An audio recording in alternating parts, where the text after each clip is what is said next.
Sports Encyclopedia. We West Steve Kim. Got Trent in the cut. What are you? He's the best. Yeah. He's a master motivator. I'm a master motivator. I ain't no regular ass motivator. I'm a fucking master. Coaches tried to make practice so hard that the game was less intrusive. Like they coached you that way. Like people think, well, they were just yelling. No, they were trying to put you under stress and put you in under duress so that when you got in the game, you could mentally handle adversity. If you go through JUCO and you make it out of JUCO, you can make it anywhere. I respect the hell out of you to see that you're doing what you're doing and still doing what you're doing for real, the way you do it, man. You said from day one you had the same enthusiasm. You keep the same enthusiasm, and it's fucking contagious. In my opinion, I think Shedeur Sanders the best deep ball in college football. I don't think Can you just say something nice about Shedeur Sanders? I love talking ball. It's nice to connect with guys that are like-minded and just are real and genuine. And I'll proudly stand up next to you. Oh, God bless America. You said belt to ass, T-Red. You got the belt around you.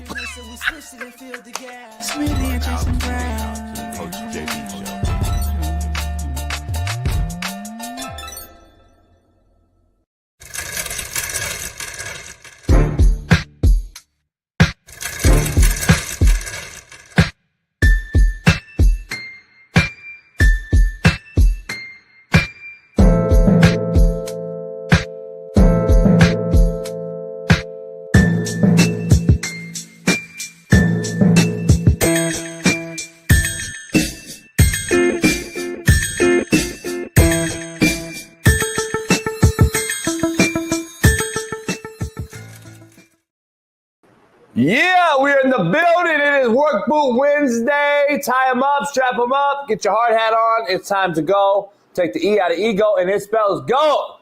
It is go time on this Work Boot Wednesday. Power up, man up, hit the like button, subscribe, and head on over to our other channel, Slap Nation, as well, as we're just getting underway with that channel. And I got cooking videos on that channel right now. I made them bomb fried rice last night, some fried white, some chicken, fried white, and shrimp and beef, and it was fire. We'll show that video. But what's cracking? We're good. We're in the building on TikTok, live on the show. We're here. I got the new merch out. The hats came in, my new trucker hats. Whoo, fire too, boy. That embroidery on there, that Richardson hat, that trucker hat, and we got the beanies. They came out kind of fire. I gotta represent. God damn. The beanies came out with the logo, with the cigar. CoachJBStore.com. Go copy some new merch right now. We got it all. Short, fat, skinny, tall. We do it all. Yes, sir. Joe Accord, Richardson 112. The best hats and visors there are. So go check it out. Let's get into it, man. We got a lot to discuss here on the realest show on Planet ERF. So make sure you subscribe, become a member today if you're not one already, and make sure you share the news that the realest show on Planet ERF is 6 to 9 a.m. Pacific right here on YouTube every single day. Let's dive into it. This show is powered by BetUS. Head on over there today and use the promo code CoachJB and get you 150% welcome bonus up to your first deposit. Up to $2,000 plus insurance and protection. So head on over there today. Last night, though, you saw the thumbnail. Luka shoots down a shorthanded Mavericks team with a triple-double behind LeBron's strong fourth quarter performance. But the Lakers were extremely lucky as the Mavs missed wide-open three after wide-open three as the Lakers just do not play serious defense. Even though the Mavs were shorthanded and had zero rim protection, allowing LeBron to have 11 baskets alone at the rim, and no AD for the Mavs. The biggest takeaway, however, was Luka looking over at Nico in the crowd. Caught beautifully on camera as he hit his only three of the night. And that's an iconic video, or a picture right there that I had to put out there yesterday. Got caught beautifully looking over at Nico as he hit his only three of the night from deep, deep, deep. Other than that, this game was back and forth, but not a good game by any means, and was more friendly than fiery. As Kyrie showed up, he balled out. but couldn't do anything other than shake Luka's hands in 17 different ways, hug LeBron, pick LeBron up off the floor. LeBron picked him up, joking around, playing games like they were all on the same team in an all-star game. What happened to real sports, man? Man sports. What a soft game this has become. But what do I know? Let's dive into this, man. Our main man, our Far East Sider, our 317, Naptown legend, LeBron hairline having, Lamar Jackson loving, and AR5 defending, Caitlin Clark jocking, our very own Fox Sports, Big Smitty. Welcome, Glenn.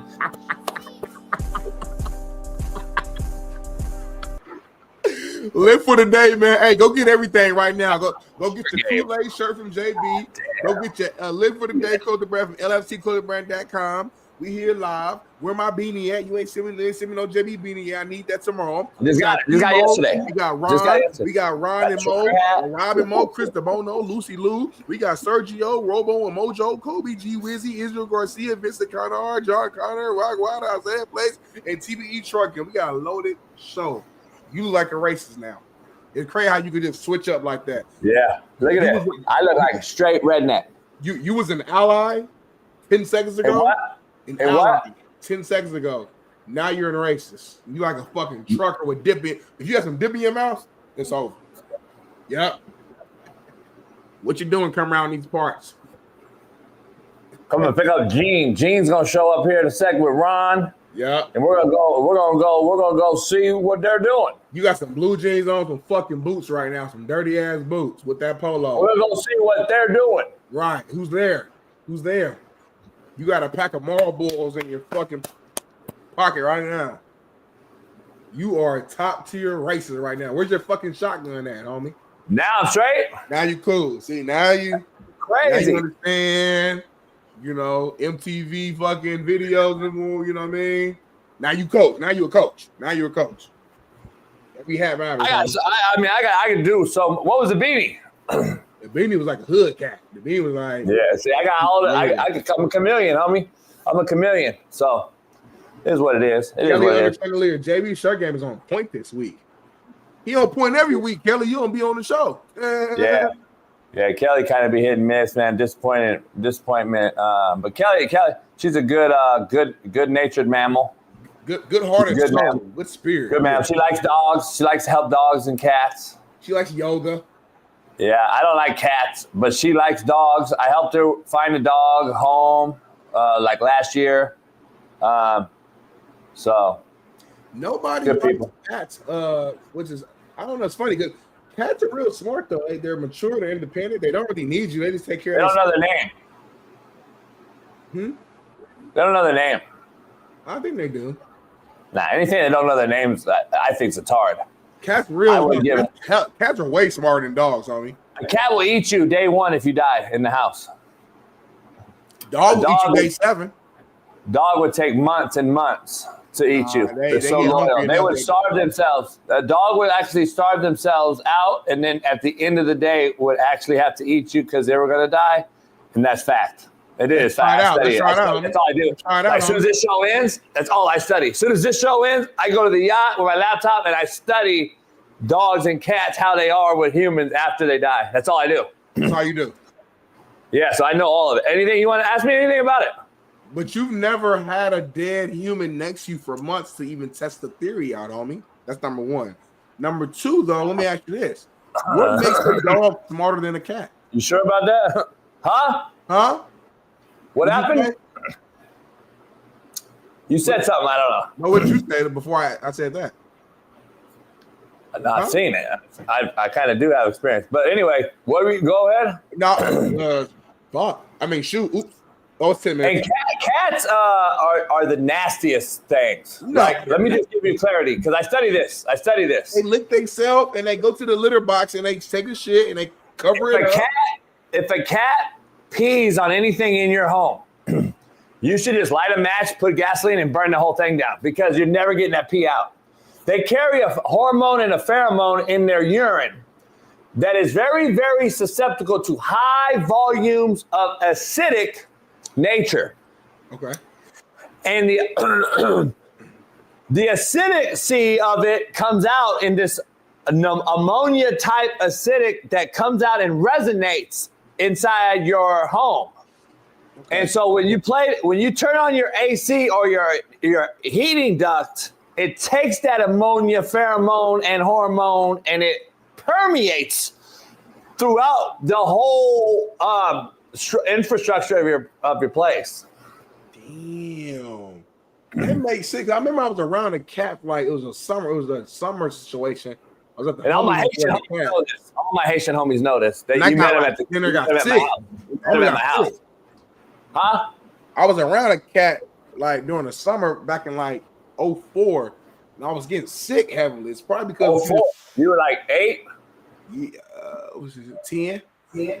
You were 10? Yeah, and I was around a cat during the summer. The homie had a cat, and I was getting sick. It's probably because of the piss. Not like in hindsight, it was the piss. Oh no!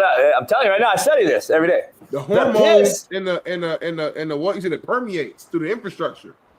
Yes, and you can't get it out. Have you ever had cats like to piss on your curtain, or on the carpet, or on your couch, whatever, and then you smell it, you're like, and it don't be wet. Nah, I be dry piss. It just, the piss is dry, and you sit on it, and you're like, what the fuck is that smell? And then next thing you know, your clothes, once you touch it, your clothes are done. So you got to burn literally your house down. I'm going to say this. Dog shit don't smell good either, homie. I mean, hey, say what you conscious believe. Say what you want. Shit. You pick up dog shit, you spray a little thing, it's done. Cat piss permeates, it sits, it infatuates, it gets all inside your system. It's never coming out. You have to literally rip out all the carpet plus the padding underneath plus the floor to get the cat piss out. But homie, most cats, you gotta move the floor. Most cats go piss in their litter box though. Like you even gotta train them. Nah, they shit in their litter box. They do everything. They go in their litter box. Cat'll roll up to you and like fucking and a piss right on your shit. Camera, homie. Yeah, cats will do that, homie. Nah, they go to the litter box, bro. Spray, homie. Cats will spray you. Cats are similar to a skunk. They like to don't do that. Don't do that. I had a pet. I'm not lying, homie. Man, I'm not lying. Dog, I study this daily. They literally spray and spread their pheromones out for mating purposes. You say this daily. I'm not lying about cat. That's why they spray piss all over your house, and it's shit. I'm telling you, they're the worst. If I could go around and just like, blah, blah, blah, all the cats, I would, but anyway. Most cats piss and shit in the litter box. That's a fact, homie. Nah, they shit in them. They smart as hell, though. But real talk. How do they just know off the bat that that's my location to take a shit, though? Like, how do they know that? They don't. You teach them. Nah, they don't know. No, you don't. You don't get a kitten, Smitty, and have a litter box in the corner and just throw the cat in the house and you think it's going to find the litter box? No. That's what they do. I study it. I don't study it to your extent, but I study it a little bit like once a month, and they do that. And let me ask you something. Kelly's so mad right now. She said, let me ask you something, Smitty. She's sorry. How many cats have you ever known to come to their name? Hey, George, come here. Nico. Have you ever seen a motherfucker? Hey, George, come here. Cats go like this. Hey, George, come here. And the cat don't fucking even know you exist. He's still pissing pheromones all over your house. You got to go. Yeah. Yeah. That's not a name, by the way, homie. Cats are dumb as fucking rocks. They name and do this. Nico. Yeah, but that's not. They don't come to the name, homie. It's the comments in the boat. Nico, and then the motherfucker sitting there like pissing on you like this. You know what I like? I like when you sitting down and the cat walk up to you and they do this shit on your leg. You know why they do that? Yeah. You know why they do that? Wow. They're like a snake. They're sizing you up for when you die, they eat you. But cats die before you, homie. Cats are the devil. I don't fuck with them. I'm just telling you right now, I do not fuck with them. Cats be scrapping with dogs too, homie. Yeah, any cat I see, I let Ash go at get him. That's cold-blooded, homie. Because think about this. If I wasn't a dog lover, which I'm not, that's like me saying, every dog I see, I want to boom, boom. Like, come on, homie. It's real cat lovers in our show. Kelly loves cats. Ron loves cats. Robo Mojo loves cats. So when you say this, you disrespecting people in our chat. So come on now, don't do that. Rockwilder. I would bet you dollars and dimes that your cat does not come to you when you say its name. You say its name and then you follow it with, because cats are dumb.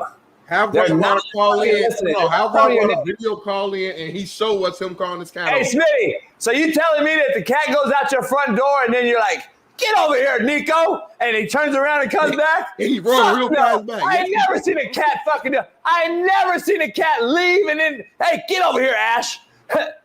No, not you right now. And the motherfucking cat just comes back like, hey, Smitty, cat comes back to you like right to you. That motherfucker ain't listening to you, homie. That cat's gone in the street. They're not dumb, homie. They're independent. They're dumb. Cats are dumb. They do what they want, homie. Homie, they're felines. Homie, they do what they want, homie. A dog is dependent. A cat is independent. Thank you, Ron. See, Ron's a real one. See? Thank you, homie. I told you he loved cats. How did I know that? How did I know Ron had a cat? Because I called this shit up 2 days ago. Ron is the most redneck fucking cat in this fucking thing. He walks his cat. Yes, he do. Outside. I'm going to walk Ash right next to your cat, and I'm going to see the fucking hair and fur balls float all over the place after Ash rips that motherfucker apart. Ash don't fucking listen either. Is he dumb? Ash don't listen. Ash do listen. Ash listening right now. He wants to come over here. Homie, come on, man. He was at the Super Bowl party. Fucking running around, biting babies and shit, throwing babies. Come on, man, stop. Don't lie. That's good. That's good though. But that's like this. That's a taught trait, homie. It's a learned trait. Ash not a baby like this. I don't know how we got on this. I don't know. We had no idea that this was going to this show. Cool show. I want to stay on it. Let me ask you. What have you ever taught a cat? You got the beauty of it. Can anybody in this chat, all you cat lovers, Kelly, tell me what you've taught your kitty. Please tell me. Beauty of it. Tell me what you've taught your. Have you taught your kitty to protect your baby? Have you taught your kitty to protect the door, the house? When someone walks in, does the cat fucking go right up to the motherfucker walking in and rah? Fuck no. You know I don't like dogs, homie? When I was a kid, I had a pet cat named Samson. And it was a real playful cat. He would wrestle with you. When I would wake up in the morning, he would be at the edge of my bed every day. I wake up, he turned back his shoulder and say, meow, like was really talking to me. Meow. And one day, so we lived on a second floor apartment in the hood. And my cat was on the patio or whatever for some reason. And motherfucker jumped off, and it was a little small dog down there in the back in the backyard, like the first floor apartment, and he bit the shit out of my cat. And we didn't have the money to like go to the damn vet and get it fixed in the hood. So we tried to see if the cat was cool for a couple days, but the cat was fucked up, limping, getting sick. So we had to put the cat down, and it messed my mental up because I love that cat. I remember as a kid I cried. I love that cat. So now, starting from that point on, my I say hate, but my dislike for certain dogs started because I had a good relationship with that cat, homie. So I'm now we get it. We get it. Now we know where your soft side comes from. I love cat, homie. You love what? Huh? You love what? Like cats and stuff. Yeah. You said singular though. You said cat. We're talking about my one cat, so that's why Here's the thing. I've never seen a cat being taught anything. A cat is useless. They do nothing for your house. They do nothing for your kids. They protect nothing. They really just cost you money. Cats are the worst investment of any animal that you could actually buy. A dog like Ash, puppies go for 30, 40, 50K a pop. That's a great investment to me. If I want to breed him right now, I can. He's only fucking not even 2. If you get a cat, what in the fuck are your returns? A bunch of other cats that piss all over your house and pheromones and permeate through the thing? No. Permeate through the thing? No. Real quick. Factor cap though. There's scientific evidence behind the calming effect that cats have on our hearts. Only for gays. Only for gays. Cap, homie. Only for gay people. Cats help with your heart health. Factor cap, homie. Cap, they kill you. Oh, they facts on me. I'm seeing the link in the chat. The pheromones and all that shit from the cat that we discussed earlier. Actually, when you inhale that, you're gonna die. I need you to spell 2 words for me: pheromones and permeates. Right now on the spot. Pheromones, PHERMONESS, and then permeate, PERM,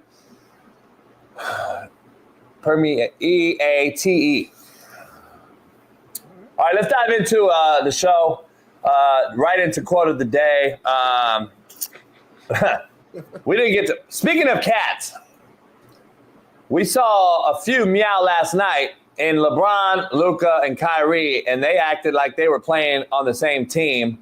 And I knew you were going to defend it because you defend cats. So now we know that you'll defend anything. Last night, Kyrie came out the gate going crazy. What are you talking about? Yeah, I mean, Lakers don't made another 3. Luke came back, made a 3. LeBron went up in the 4th quarter. They were competing. Yeah, they're friends. They shook hands before the game, whatever. But the game was competitive. Oh, what are you talking about? I thought it was a horrible game. I thought it was one of the worst games I've seen. Just because it was a close game doesn't mean it was a good game. You hate life, I think. Like you find evil in anything. You see a rainbow and get pissed. You was fine to fuck. You motherfucker drop off $1 million for you right now in the suitcase. You like, fuck, it wasn't $2 million. You just find a way to get true story. Is Ruben in here? Ruben get his phone back? So real story. Let me ask you something real quick. Let me tell you a story real quick before we get into rainbows. Rainbows are I don't like rainbows, number 1. Number 2, so on the 16th of February, 10 days ago, we went out to jump the shitter because the shitter was full on my yacht. That's nasty. Well, what happened was my homeboys brought a broad on the boat. She took a shit? Man, this bitch fucked my whole shit up, homie. And I'm saying this bitch to my homeboy that he was just fucking her anyway. It ain't even his girl. This motherfucker was on her period. Oh, and no. Stuffed my toilet, homie, on a yacht with fucking tampons and baby wipes. You don't put tampons in the toilet like that. Oh, you don't put them on a yacht. You know the yacht pipes are like this thin, Smitty. So Ruben goes in the shitter to take a piss and goes, "Hey man, this ain't flushing." And the breaker's kicking off. So it was shutting my brake. It was popping my breaker every time you hit the flush button. So something was wrong. So the next day I called my boy that I haven't seen him in a long time either. Then he brought I said, "Hey dog, your fucking homegirl dropped all her," and he goes, "Oh man, I'll come fix it for you, whatever." First of all, the broad said she was 48. She looked 88. I'm not even gonna lie to you. I'm just gonna call it out straight out what it is. She had to be on straight. This wet, rack. I don't know. She was on something. I thought she was wet. You white, right? Oh yeah. Gotcha. So anyway, he Mexican, she white. So. Oh, I know exactly who it is. Keep going. I got to bring in a fucking boat plumber, homie. 500. Takes the toilet off the thing. This much wipes are in that motherfucker. A wad like this. Well, anyway, saying all this. Subsequently, while Ruben was helping me dump the shitter, because the shitter was full, this motherfucker got a hoodie on. He leaned over holding the hose. His phone goes right out of his pocket into the ocean. Bloop. No. Brand new iPhone 16, whatever, Max. You fucking laughing. That's crazy as hell, homie. I be hot. So, hot, homie. So Ruben is worse off technologically than me. He don't know shit, Smitty. You think I'm bad? This motherfucker is horrific. He don't even know how to get on his Gmail. He don't nothing.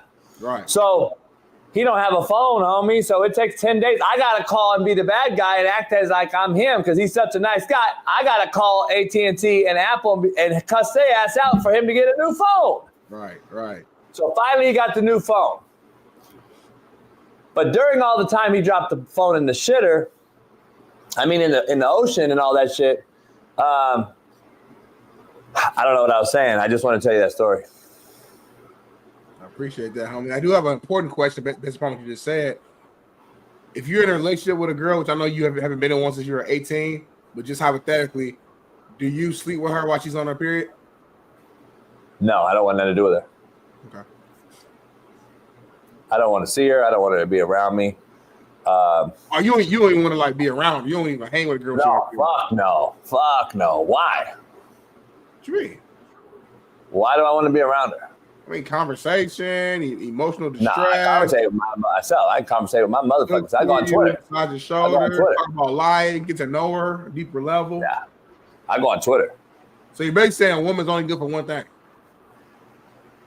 For me, right now, yeah. For me. For me.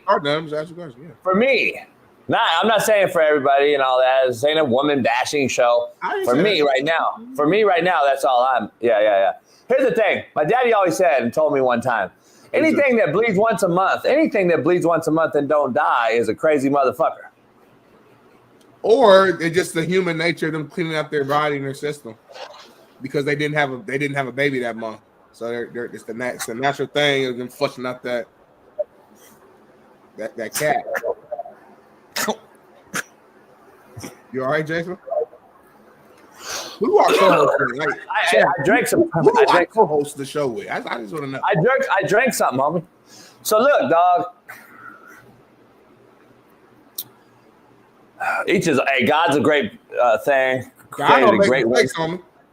Yeah, so great. Created a great flushing system. You disrespect. Created a great flushing toilet system for women to flush their system. God created woman for men, homie. What do we have? How do we flush our system? You come. Coming flushes our system? Yeah. Really? A man has to come once a week. Once a week? At least, by some way. Like whether that's yourself, manually yourself, you got a broad, whatever you got to do, like you got to get that out of you. If not, you get a thing called blue balls. And then that fucks up your attitude and fucks up your no, it's two ways to get blue balls. We know the one way to get you all worked up and then you don't finish. We get that. But there's another blue ball 2.0, when if you don't do it, it fucks your. It's like an overflow of sperm cells.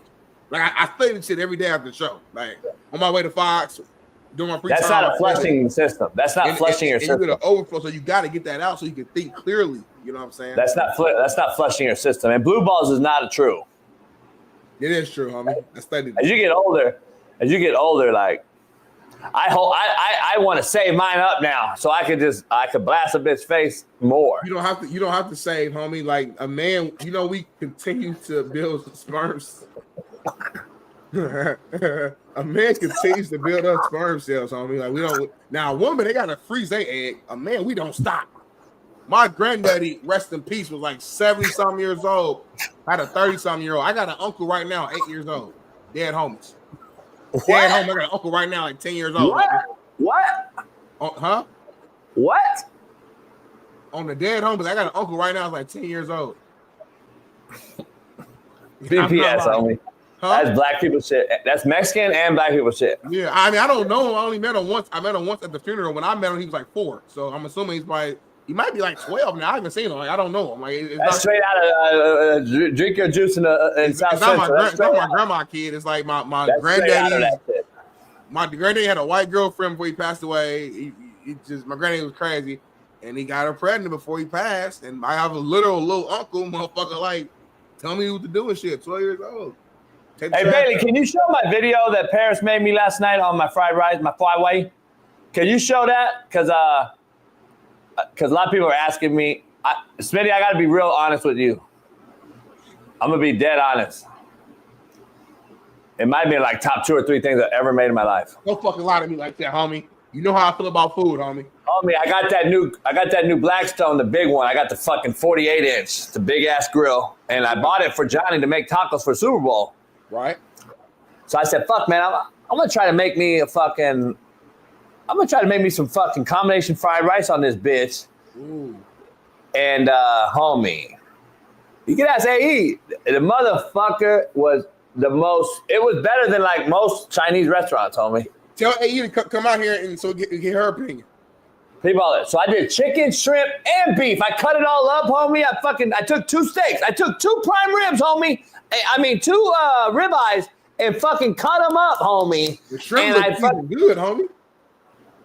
I seasoned my shit, homie. And I don't know why I made so much. I never done it on the Flat Grill, so I made so much fucking rice, homie. I made so much. The rice took like 30 minutes to make sure it was really soft, homie. Rice is real hard to get perfect. To fry it on a grill like that, yeah. But you know, anytime I go to like one of those actual spots, they cook the rice quick though on that motherfucker though. So you did something wrong. Because what they do is they already they put in water pre, and they kind of steam it for a hot minute. Yeah. You probably should have did that, on me. This is straight dry rice. Now I wanted to do it like OG. I want to be OG. I'm saying to get the rice though, because your rice probably looks a little overcooked now. Next time, rice was the best rice I ever made on this ever. I can tell it's not hot enough. You should have turned that shit. You should get that shit a little hotter, homie. Oh no, that motherfuckers. You don't even know how to make oatmeal, homie. So I don't know why you're talking about. I really don't. Did you do the heartbeat with the rice? You know what I'm talking about? Little tricks. Man, I had the mound, homie, with the hole in the middle, and I poured water in that shit, and it gave me the volcano. You lying, homie. Yeah, I should have fucking filmed it, homie. Fucking fuck me on that one. I always say AE. But anyway, you gotta drop her another. But look at that. Hey, homie, look at that shit, homie. God damn. One thing, you need some chili paste on the side. Oh my god. Oh, I got it. I got it, homie. I had it. Yeah, it's on the side. I just showed you all the ingredients. Oh, I wish you lived. I swear, if you was down the street, I'd right-hand the guy before work, I would pull up and get a bowl. I swear, I'm going to the yacht today. I'm going to the yacht. Bring me a bowl. I'll bring you a bowl. You meet me halfway. What's halfway? I'm saying not here at Long Beach. I'm going to Long Beach. What's halfway between Long Beach and where I live at? Probably like Torrance, Carson. Yeah. Right. Yeah, that's actually a good spot. Put us in Carson last weekend at the homegirl birthday party. We could meet in Carson. You got me a big ass bowl though, because you ain't gonna eat all that. All you do is waste food and give it to Ash. I need a big ass bowl. This is not a sports show anymore because we don't talk sports no more because we don't look at sports. We don't watch sports. We just talk. I have the it factor I told you about. Anyway, I watched a little bit of that game last night, and I filmed it. I don't know if you saw how soft pussy that was. This guy got hit in the lip. Yeah, that play was kind of, he left the court and everything. You asked me, I believe, how many games? Yeah. You said how many games, homie? How many games, homie? He said 6. 6. I'm going to be out 6 games. So let's get to the quote of the day, brought to you by BetUS. Smitty. Right, $2,000 in your first deposit, get insurance, get all that stuff, 150% bonus. BetUS. Get ready to put this in the top, whatever. Focus on the hurt, and you'll keep suffering. Focus on the lesson, and you'll keep growing. I said it slow for everybody out there so you can understand and comprehend. Now I'll say it with some energy, but to me, it's top 10 because this is my own creation. Focus on the hurt, and you'll keep suffering. Focus on the lesson, and you'll keep growing. A lot of lessons, Smitty, that you and I have had on this show. I've taught you a lot. Whether you take it or not. That's probably top 157. I give you that. Top 157. Nah, because it's longer, and you're a micro thinker, so you don't grasp it. See, Vince, older heads in that. See, Vince, top 5, because Vince understand. See, all the sugar on the rims, I don't even know that. I don't fuck with. They understand. The older heads, they get it. You don't get it because it's long and it's a little longer. And Kelly said it's obvious. It's obvious, but okay. But she's young and she's mad at me right now because cats are shitty fucking animals. So she's mad at me. D. So Jones, it was good. The delivery was mediocre. Well, I did on purpose because it was a lesson, D. Jones. You're a micro thinker too. So listen, I know top. All the liberals in here are micro thinkers. All the liberals in the chat. It feels like it's a shot at you, but you gotta think. You said thousands of quotes, so top 157. Yeah, like if you think about if I'm gonna say, are you a top 160 podcast ever. Right? It's not as bad as you think. That's pretty good. Cool, appreciate it. Contrary to belief, brought to you by Prize Picks. Head on over there. Use my promo code Coach AB. Smitty, this one right here though, top 3. I'm predicting it. And I need you to spell both of these words after I say it. Contrary to belief, paralyzation by procrastination is simply a lack of focus. Yeah, I don't know what that means, but I love it. I love it. I love it. That's top 15, homie. That's top 15. Paralyzation. Paralyzation. I ain't feel shit. By procrastination. Way too long. Is simply a lack of focus.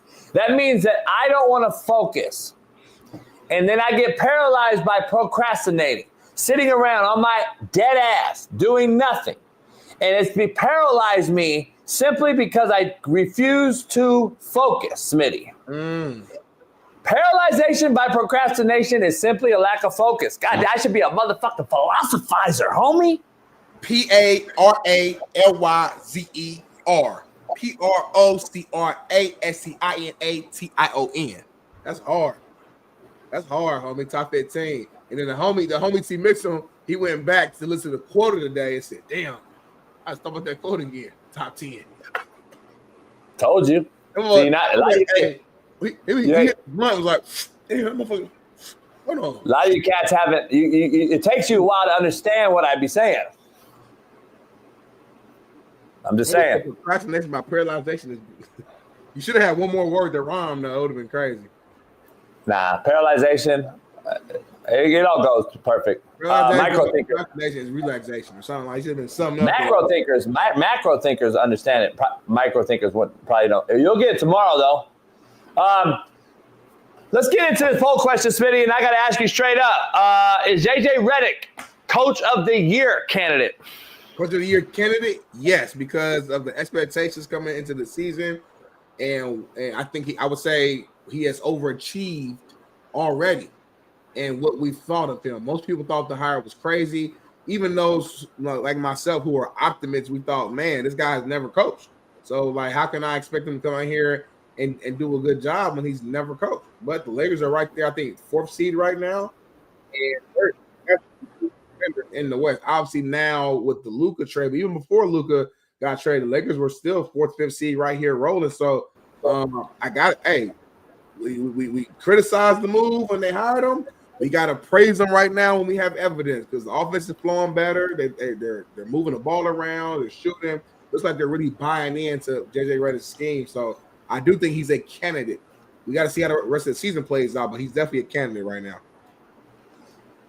Yeah, he's a candidate. I said he's a horrible hire, so I'm not going to run away from it. I said he's a horrible hire. I thought he was a ridiculous hire, right through the same amount of games. He had the same record as Darvin Ham had. And I'm going to be honest. This is a horrific, soft league, and he has benefited from it straight out. So is he a Coach of the Year candidate? Sure. Hell yeah, he is. They could actually move up. They're only a certain amount of games. They could be the 2 seed. How crazy that sounds. They could be the 2 seed in the West. Real quick, though, I want to go back to something you just said. You often do this with topics. You'll give credit, but then it's like you take a shot at them at the same time. It's like you say 1 step forward and 10 steps back. You said, yeah, he's Coach of the Year, but he's benefiting being the softest league of all time. It was like, what the hell? Fuck it. Thanks. I don't know what to even say. Like, Factor Cap. Bailey, Factor Cap. Doesn't Smitty's tagline fucking 2 things can be true? That is your tagline. Oh, now 2 things can't be true, homie. He can't benefit from the softest league ever and be the Coach of the Year. You do the same thing with like Shador. Like, yeah, he got the numbers, but he didn't play. 2 things can be true. Yeah, he did. It's like damn. Like, why can't you just like he's doing a good job? And because coming to the season, you knew this was a quote unquote soft league, and you still didn't think he would do well. You did not think he would do this well in this league. So don't now that he's proving you wrong, try to flip it and reverse it and be like, Well, he's doing good, but the league is soft. You knew the league is soft. Don't act like it's something new. We know what the league was, and you still didn't believe in him.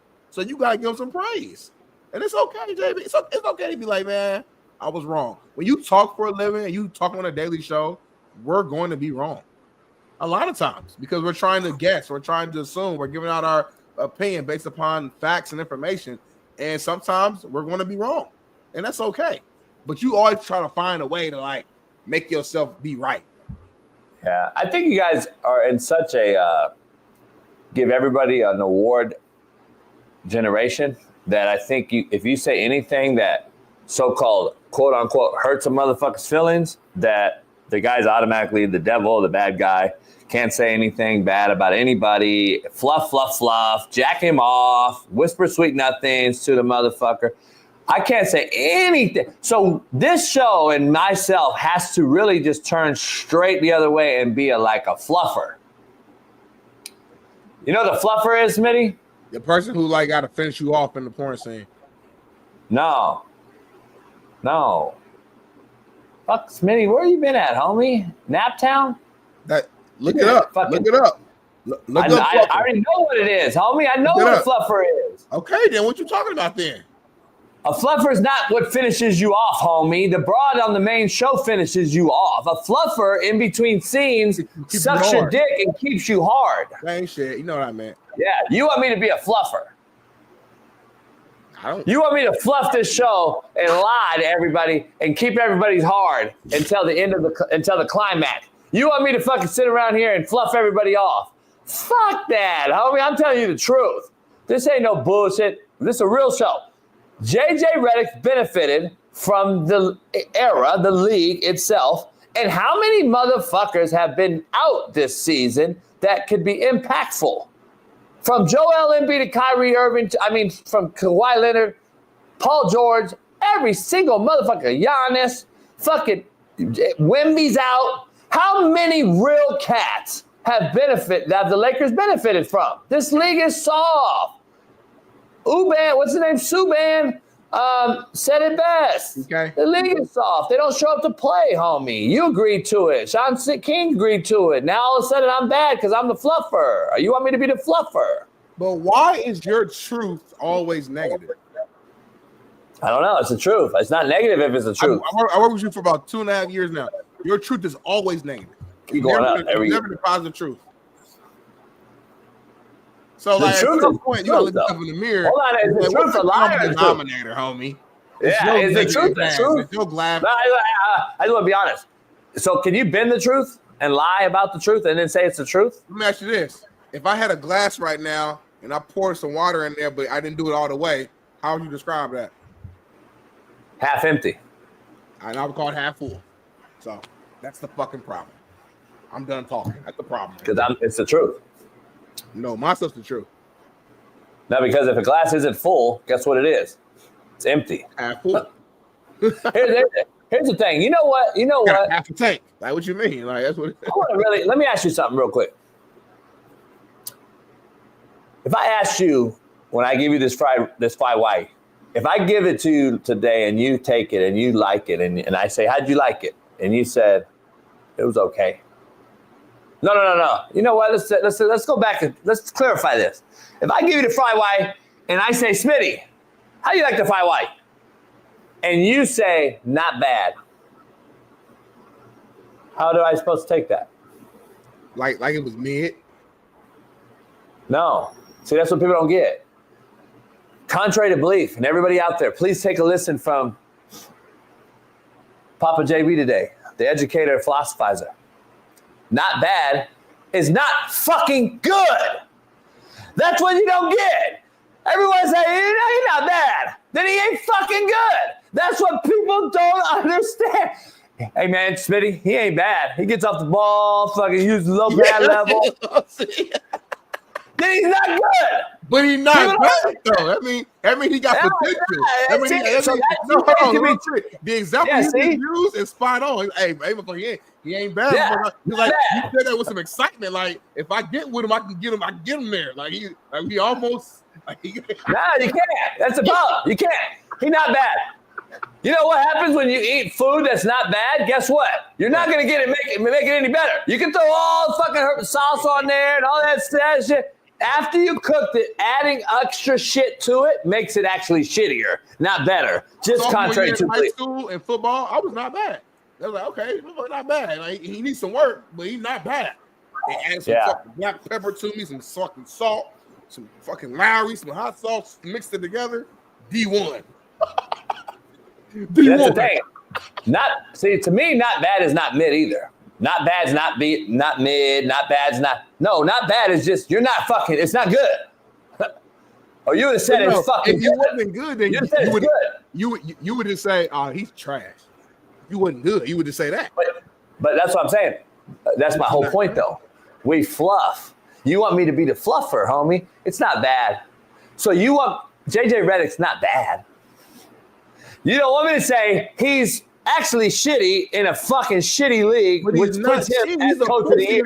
He probably the second seed in the East right now. What are we talking about, homie? No, the Lakers are not that good, homie. I'm a Laker guy, but they're not that good. They're playing pretty good right now. It's a fact. They're fourth seed. I don't know what else to say. Yeah, they're playing pretty good right now, but they're not like. Come on, it's the end of the season, homie. So you said they're playing good right now. It's March. I know. They just finished All-Star game. Is this on the other side of the All-Star game, Smitty? That means half season, right? A little bit more than half. So they got a little bit left. Shout out to all the white boys on the Lakers. The Lakers are a white organization now. So I'm rooting for them. They're gonna try to win this whole thing. They got all the white boys. Kenneth, Reed, Luka, JJ Redick. JJ Redick's my favorite coach now. So yeah, we got a lot going on, man. If I would really ask you an honest question, though, if you had to pick, and I put a hypothetical to your head, and I said, I'll pull the trigger if you don't give me this answer, who's your coach of the year in the NBA right now? OKC head coach. See, I disagree. It's Bernie Bickerstaff or Bernie's son. Mark Dagnall. No, it's fucking Bickerstaff. Have you seen what he did with Detroit? Have you seen what he's done with Detroit? Detroit was a team last year that we could fuck. Holy shit, how bad were they? He's literally recultured. He's literally recultured. Ime Udoka, low key. Bickerstaff had the worst team to turn around of all of them. Yeah. I mean, it's fact. So Ime Udoka, what he's done with the Houston Rockets in 2 years, y'all was ready to throw him in the trash after the little situation happened with his wife. That's his personal life. Had nothing to do with basketball. He took a Rockets team that was trash. They weren't trash. Yeah, see, 2 years ago. No. On paper, they were. I'm going to tell it. On paper, they were better. He made a 500 team last year, which was like, damn. And now they're playoff team. He's blackballed though. All these young He's blackballed though. He's blackballed though. Like he's lucky to be in the league coaching. You know what I'm saying? Like that's how crazy this is. I'm just being honest. He's lucky to be in the league coaching because I heard him and Steve Smith are out tag teaming other bitches. But let's dive into what's happening now. And let's dive into this, man. We got what's happening now, Smitty. NBC News reported. Now get this shit that there was a married couple on a flight. Yeah. Mitchell Ring and Jennifer Collin. And they endured a distressing experience, Smitty, on a Qatar Airways flight from Melbourne, Australia to Doha, Qatar. Okay. That's a 10-hour flight, Smitty. I've done it. I've flown there. It's a 10-hour flight. No, you ain't. A woman collapsed on this flight and died in front of these two people after exiting the restroom. The couple was forced to sit next to her body for a 4-hour journey after they have already been in the air 6 hours. And they shared their ordeal on the Australian program called Current Affair, highlighting the emotional toll of the incident. Qatar Airways issued an apology expressing sympathy for the deceased passenger's family and acknowledging the unfortunate situation on board. Smitty, 4 hours next to the dead body after coming out of the toilet, taking a shit. I guess the shit probably gave him. People can take a shit, and if they stress enough and you don't breathe properly, you could pop blood vessels. You could have a lot of aneurysms. You can do a lot of things, man. But let's be honest. This is why JJ Redick right now is in the Coach of the Year conversation. Soft. This guy and his family are sitting there talking about the distress and the mental stress on me for sitting next to this fucking person for 4 hours. First of all, I'm not going to sit next to you if I don't want to sit next to you. I'm going to straight up tell you. I'll stand up in the back with my girl for 4 hours. I've done it before going to Hawaii. I've stood up drinking in the back of the bar. You stop lying, homie. They will not let you stand up on a you're not on a PJ like me. You're on a regular commercial plane. You ain't got no money, and you know why you stand up in the back the whole time. I was in the Arena League, go to Hawaii 3 times a year, dog. We used to stand in the back for the whole fucking flight, playing hard, stand up, drinking, bullshitting, all that. Double, double wide, the big dogs. Yeah. So, yeah, chilling all day. What do you mean? So I'd go back in the back, and then I'd tell the pilot, you have to land this bitch with me standing up. Because now, if I didn't want to sit next to the motherfucker, that's all I'm telling you. So there's a lot of airplane issues, though. I'll be honest. We've never seen this many airplane issues, though. No, I don't know what's going on. I think it's something going on, like with our government and people who's running office right now. They're trying to distract us from something bigger is going on. I will never know. Fault, right? But there's definitely something going on. But I can imagine being on a plane though, and like the person next to me is like this, like just dead. I'm just sitting here. I got my fucking beats on, and I got to keep looking to the side and like motherfucker's dead, homie. Like on the dead homie. Like he just imagine the person dead. They lean to the side, fall on your shoulder. Like what are you supposed to do? Now to the plane, the airlines, to defend them, what are they supposed to do? I mean, they didn't expect somebody to die that damn plane. They're supposed to carry the body and lay them in the front with the pilot. I don't really know what they're supposed to do. I mean, to me, this is how I imagine the plane ride went. There's a picture here, I think, from the plane ride, and this.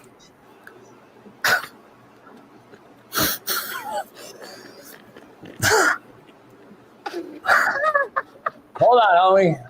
So look. They was on the plane ride. They had their headphones in and shit. They was grooving, excited. They looked to the side and they saw a fucking cyclops, homie. So hold on, though. You know all the plane crashes have been led by women? No, not all of them. It was one of them. Stop. That's why it's important for me to know certain stuff because if I didn't know this, I would come in here. We got the DEIs. We're weeding out the DEI. Trump's weeding out the DEIs. I mean, that's why they're not all led by. There was one particular crash led by women. That's it. So all women. All women. I had a whole debate last night with my boy on Facebook, homie. This motherfucker's like, you think Don Staley could coach in the NBA? And I said, maybe. They play the same sport. But don't ask me that if you think women can coach in football. This is a black brother, a homeboy that coaches JUCO football right now. And motherfucker, I said, so let me ask you this question. Would you let a girl coach your son? The motherfucker got quiet. I had a woman coach in 6th grade, though. Hell of a coach. One of my best coaches ever. What? I had a women's basketball coach in 6th grade. And was 6th grade. And it was one of my toughest coaches. And I know because I played sports. You're 6th grader. You're 6th grader. Our ass. Like, you're 6th grader. The bus driver's tough on you. The bus driver's tough on you. But let me ask you something. If I asked you a real question like that right now, as we're going to head to commercial break, and I said, hey, man, who are the worst drivers on the road? Men or female? No race. Just say men or female. I was about to say. Yeah. We know Asians. So men or females, what would you say? Women. Thank you. That's all I'm asking. I just want to be honest. Thank you. But you trust them on a fucking airplane? Driving on the highway. We're not trained properly. People who get in cars, we aren't trained. We just get in the car. Your mama taught you to drive around the parking lot. You pass the test and go. Pilots are actually trained professionals. Listen, homie. So what about all the other 7 fucking cars we had that was led by men then? Stop it. Y'all gotta stop. Some stuff is a reach. We've seen plane crashes with men leading it. We've seen plane crashes with women leading it. We've seen plane crashes where there was a mixed crowd of men and women. So let's stop going out here and trying to blame the sex for the reason that planes are crashing, homie. That's not right. Stop it, homie. Stop it. A kitty cat's in the road. Darnell, watch out. Ah! Swerves into the other lane because she's not a leader by nature. She doesn't react to converse situations. She has to she overreact. That's out of woman's nature. That's what they should be like, by the way. I know a lot of women leaders, homie. They're the child carer. You know what I'm saying? They're the bearer of the child. So they should do that. But imagine this. I'm driving down the 405 and a woman sees something and it's rainy and she loses her shit and starts swerving because she's a bad driver. Women are bad drivers. You just said it. I didn't say that. You said who's worse. If I had to pick a group that's worse, from my experience, it's women. Let's say bad drivers. All right, let's take this from the 405 freeway in a car to 30,000 feet up in the air with 200 bodies on it, and now we're in full trust of her? That's a horrible example. Hey, take the 405 up 30,000 feet, and then lightning it's a bad weather day. And she's just going to be like hard-nosed, straight. Hey. Ladies and gentlemen, we got a little weather patch here. Oh, shit. Guys, watch out. Boom. Oh, shit, homie. I can't do it. Darnell, you know I can't go get you bread and cheese from Ralph's tonight. It's dark. I can't drive in the dark. But Smitty says you can fly 250 people from Qatar to fucking Australia.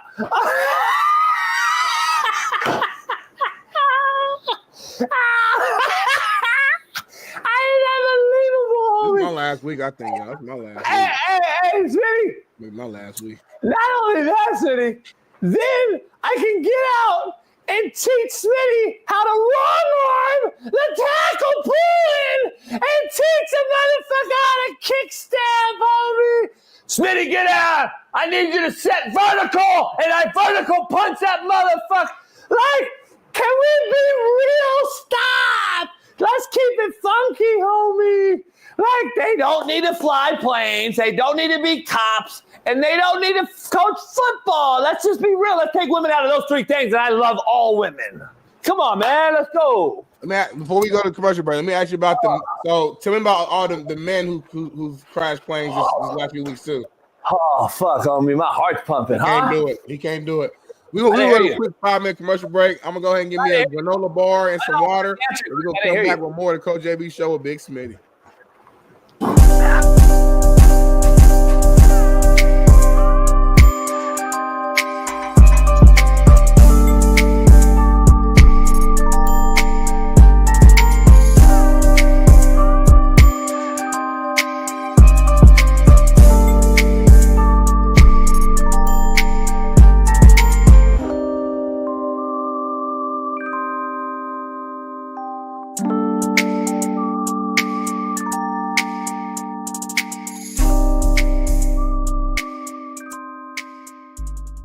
Out the governor of Maine to her face, which I thought was funny as shit. I'm glad that we have a real man in office again. And he asked her if she's going to comply with the executive order banning men from women's sports, Smitty. Show the video, Bailey. Has complied immediately, by the way. That's good. But I understand Maine. Is Maine here, the governor of Maine?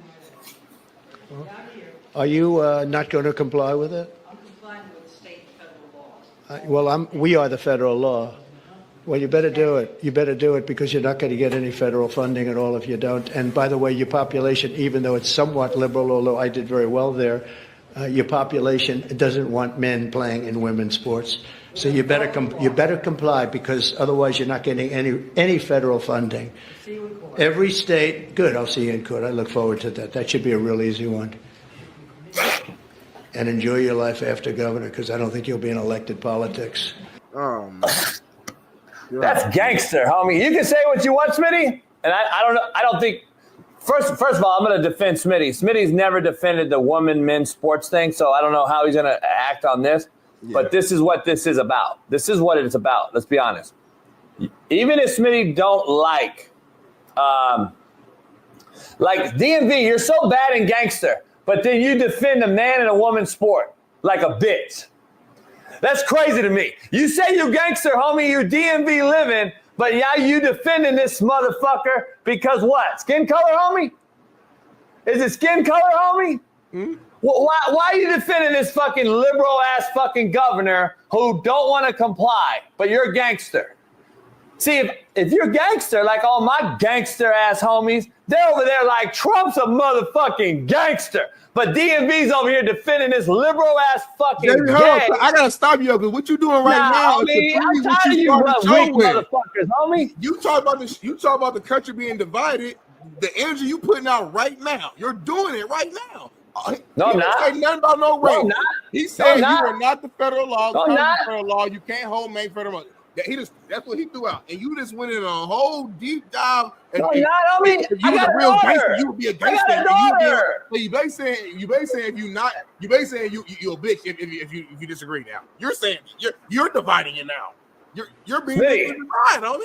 Time out. How you don't see that? What is the topic? The topic is men playing in women's sports, which we all agree on. It shouldn't. You either are with it or against it, homie. There ain't no fucking gray area. Stop fucking defending it. I'm with you on that, but it's more context of what we just heard, though. He's trying to talk about you ain't gonna get no federal money and this is that. It's all it's not just. By the way, Smitty, let's put it in context. California's in the same boat. Let's put it in context. I'm gonna be real. I'm gonna give it to you the real way. California's Governor Newsom, this scumbag here in our state, has also said the same thing as the Maine governor. So guess what? Federal law requires you to comply because we made it a law federally. Now the individual state law says I can be harder than federal law. But when the NCAA complied to Trump and the mandate and said, you know what? We're going to ban the fucking transgender shit. We're not allowing men to play in women's sports. And the federal law said, hey, we made this a federal law. You guys need to comply. There is a case, DMV, where you can cut off federal funding to an individual state. Look it up. Y'all act like you just fucking, this is the issue. Why is it DMV, Smitty, and myself all on the same page when it comes to the topic? DMV said he doesn't like men and women's sports. Smitty says he doesn't like men and women's sports. I said I don't like men and women's sports. So why are we disagreeing? Again, that's my point. There's still different ways to go about certain stuff. We're not arguing that point. We just watched a video that it's not just black and white. It's not just this. We all agree on that. That's the bigger point. If that's what you want to talk about, cool. We'll talk about that. Let's move on. It's the entirety of the video that we just saw. It's his approach. A lot of people don't agree with Trump because of his approach to how he does stuff. The how he does stuff. That's the big issue in a lot of stuff. And that's okay to not like that. It doesn't make you soft, pussy, or a bitch because you disagree with that. And it doesn't make you racist or whatever if you do like his approach. It's just different opinions of the approach. We're not disagreeing on the actual fact of men playing in women's sports. Y'all know where I stand. I've been on that side from the get-go. I got a little sister too. I don't think biological men should be playing in women's sports. Point blank period. We're all in agreement. We're just saying the approach of how he goes to certain things we don't like, and that's okay. Ain't nothing wrong with that. We ain't all supposed to be thinking the exact same. It don't make nobody soft, pussy, or a bitch. That's all. First of all, let's be clear. I said DMV said he doesn't. Gene, you would never say it to my face. I hope I see Gene in public. I'm gonna stop the shit out of him. Hey, right in the guy. I'm gonna stop DMV. DMV. I'm gonna show him how talented and pussy I am. Gene, if I see you in LA, I'm gonna stop the shit out of you, and I hope you swing back, and we gonna see how soft and pussy. We gonna find out how hard you are. I'm gonna beat the fuck out of you. Go ahead, JB. DMV. First of all, I said DMV. You said you don't like men and women's sports. That's what I said, homie. You don't listen. I said if DMV agrees, Smitty agrees, and I agree, then why are we fucking disagreeing about this fucking shitbird liberal who fighting it? That's the big question I have for all three of us who say we don't want men and women's sports, homie. Again, you don't listen. If we all agree we don't want men and women's sports, then why the fuck are we over here helping or aiding a fucking broad who says she continues to want that in Maine? By the way, so does this fucking scumbag we got in California. He said he won't comply either. Trust me, I'm going in on him too. Don't get it twisted. We have issues about this particular topic where all three of us say we agree, but we're disagreeing in the fact of how this man said it. Like, fuck his words, homie. Like, yo.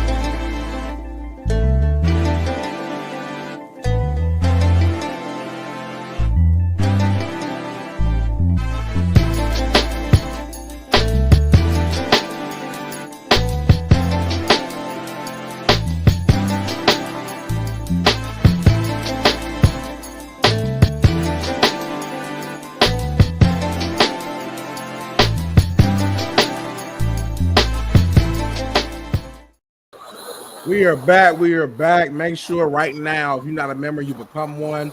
We are changing and adding different perks to our membership packages that I think everyone's going to really love. I'm going to talk to Bailey and JB probably post-show later on this week to lock in and define those a little bit more. So make sure you become a member because you're not going to want to miss out on this. But anyway, man, let's get to it. We got a whole rundown of topics to go through. That I got a fucking property tax lien yesterday, homie. Huh? I got a fucking property tax notice on my fucking yacht yesterday. Yeah, it's part of it, homie. You want a yacht? Fucking California, homie. I'm telling you. Fucking unbelievable. Homie, I mean, I you know why? There's some good opportunity, like in Houston. It's good real estate. Arizona. Indianapolis and different places like that. So, you know. These motherfuckers treat a yacht, like a motorhome. So it's property. It's like they treat it as because I just got it, right? I just got it this past year. So they want every upgrade I've put on it. They want all this shit. Like, homie, I'm like, fuck you. Dog, fuck Newsom. I can't wait. I might be looking on the move to get out this motherfucker. You know, somebody else who has a yacht too, if I had to guess, would be James Gladstone. If you don't know who that name is, James Gladstone is who the Jaguars just hired their new GM. And he discussed at the combine how we haven't seen the best of Trevor Lawrence just yet. Check this out. Yeah, I don't think we've seen the best of Trevor. I'm really excited for Liam to get a chance to work with him, support him, and really bring the tools that he has in his arsenal to life. And I think it starts by the protection, right? Making sure that he feels like he's got as much time to work with as possible, and also that he's comfortable with the pass catchers. And so I think through that lens, he's going to feel that change in both the operation schematically and then the personnel that we invite in the building. I'm not an ageist, but this dude look like he's like Bailey age. Wait, who was that? That's the GM.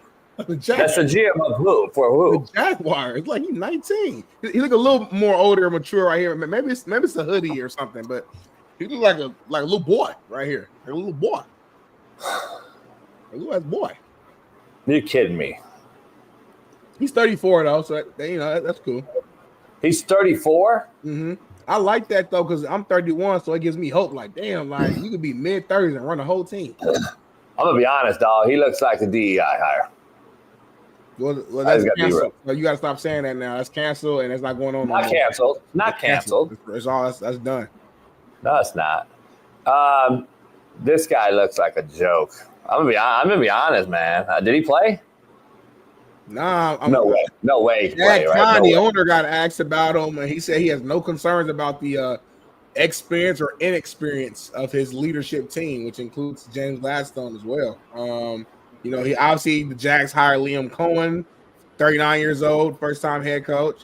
Then they got him, first-time GM, James Gladstone's 34. Then they got a first-time executive vice president, and Tony Baselli. He's 52, of course. We know his name is still. But Cohen brought in 2 first-time coordinators, and Grad Udinski and Anthony Campanile. Like, they have a young, their whole team is just first time. So maybe they're just saying, hey, we try going the old school route and hiring, the same recycled coaches and recycled GMs and then things of that nature, and we failed. So this time we're going to just have a clean slate and try complete opposite. We're going to go young. It's a new era of football, new generation, new whatever. Let's get younger minds in there who can relate to this generation, and let's see what happens. So listen, we are in the see what happened era. We talked about JJ Redick and the Lakers. Right. We didn't think he would do well at all. He had no experience. To this point, he's done really good with this team. 4th seed in the West. To your point, could be a 2 seed. So even though James Gladstone looks like he's 19 and a half, maybe he goes out here and does the damn thing. Let's give him a chance, homie. See, that's why I need to talk to some lawyers. Because it's ridiculous. Because we in the throw it up in the air era. You just said it. Like, just hire anybody. You just said it. But I can't get hired. I'm gonna get some lawyers involved. Anyway, let's move on. But give your opinion on real quick on James Gladstone. His overall take was saying that we have not seen the best yet in Trevor Lawrence. Do you agree with that? Here's the thing. I'm gonna give you the thing. Give me the real. You haven't seen the best. You haven't seen him at all. Well, you haven't seen the best. Anyway, Sean McVay has a little tree working right now. In defense, I'm going to be honest. He has a little tree working right now. He's got a guy in Minnesota, head coach, and Kevin O'Connell doing good. He's had a few other guys. His OC his quarterback coach just got a job as the OC for Houston Texans. Obviously, he's a Super Bowl champ, been to 2. Young coach himself, 30 years old when he was hired, I believe, with the Rams as the head coach. Had an unbelievable lineage, though, that he worked for in his 20s already in the NFL for the guys that he worked for in the NFL. And he played and everything else. He hired this kid for some reason. So McVay saw something in him, obviously. I'm going to give him the benefit of that doubt. And McVay's name carries weight in this league. Obviously, owners and others listen to him when he recommends guys to be employees. So look at his lineage. McVay is very, very – he's starting off a very, very strong coaching tree, by the way. Yes. And he's not even 40 yet. So I'm going to give him the benefit of the doubt on that deal because this cat worked for McVay. But other than that, there's just no way. Like, I just can't do it. I can't walk into a fucking locker room and see this kid and tell me that he knows what the fuck I know I need. That's just the problem I see. Like, if he's just going to do analytics and break down salary cap, cool. Maybe he's legit fucking unbelievable savant. I don't know. But I just don't know the hires that we keep making. I don't know, man. Because you also come on the show more so when we're talking about coaches and said, like, what do you call it? Is this a good boy circle or good boy, whatever term you use? Just good old boy network. Good old boy network. Thank you. And saying that it's the same recycled guys, it's who you know, it's what you know. A guy get fired today, get picked up 2 weeks because his homie got the job somewhere else, and it's the same recycled guy. At some point, though, you do have to give the 34-year-old a chance. Because at some point, Belichick was 34. He was the young guy who had to get an opportunity to be a coordinator. Or Nick Saban was the young guy. JB was the young guy. You were a coach at 34. And so at some point, you have to get the opportunity to find out if you're good. It's not going to always be the guy that has the name and who we all, because they're getting older. They're retiring. They're getting fired. We have to pull from a young pool of people and see. Because James Gladstone, maybe in 10, 15 years from now, we're like, oh, this is one of the best GMs in the game. But we don't know if we don't give a man a chance. So I know we're joking a little bit, and he looks young a little bit, but let's see what he does. To your point, Sean McVay does have a strong resume of coaches and just employees underneath him who go on to have success at other places. So if he had James Gladstone there for all that time, this is what, 8 years? I mean, that does hold weight. So I'll start there. Secondly, Trevor Lawrence, man, listen, I hope we haven't seen the best of him, because if that is the best, then he's one of the biggest busts we've ever seen. And I'm gonna say that because Trevor Lawrence was coming out of college, coming out of Clemson, was looked at as like the savior. He was looked at as like the next Peyton Manning, Andrew Luck. They were talking about finding ways to change the college rule so Trevor could get into the NFL faster and get him going. Like it was like a no-brainer. Trevor Lawrence will be the next great. And to this point in his career, he's been mid. He's shown flashes of greatness. He's won a playoff game. He's won the AFC South. He's definitely shown some flashes, but overall, he has not been that good. So I hope that James Gladstone, what he's saying is right, and we haven't seen the best, and that this year, having Liam Cohen, a guy who seemed to help Baker Mayfield out during his time with the Bucs, can come out here and find something that works for Trevor Lawrence and get his confidence back going. Because if not, he's going to be touted as one of the biggest busts the game has seen. So I'm going to go ahead and keep things flowing. So next topic, though, man, listen. Mike McDaniel. That's a hard He was wire. asked why he goes to the NFL scouting combine, and he gave a very interesting answer. Let's check this out.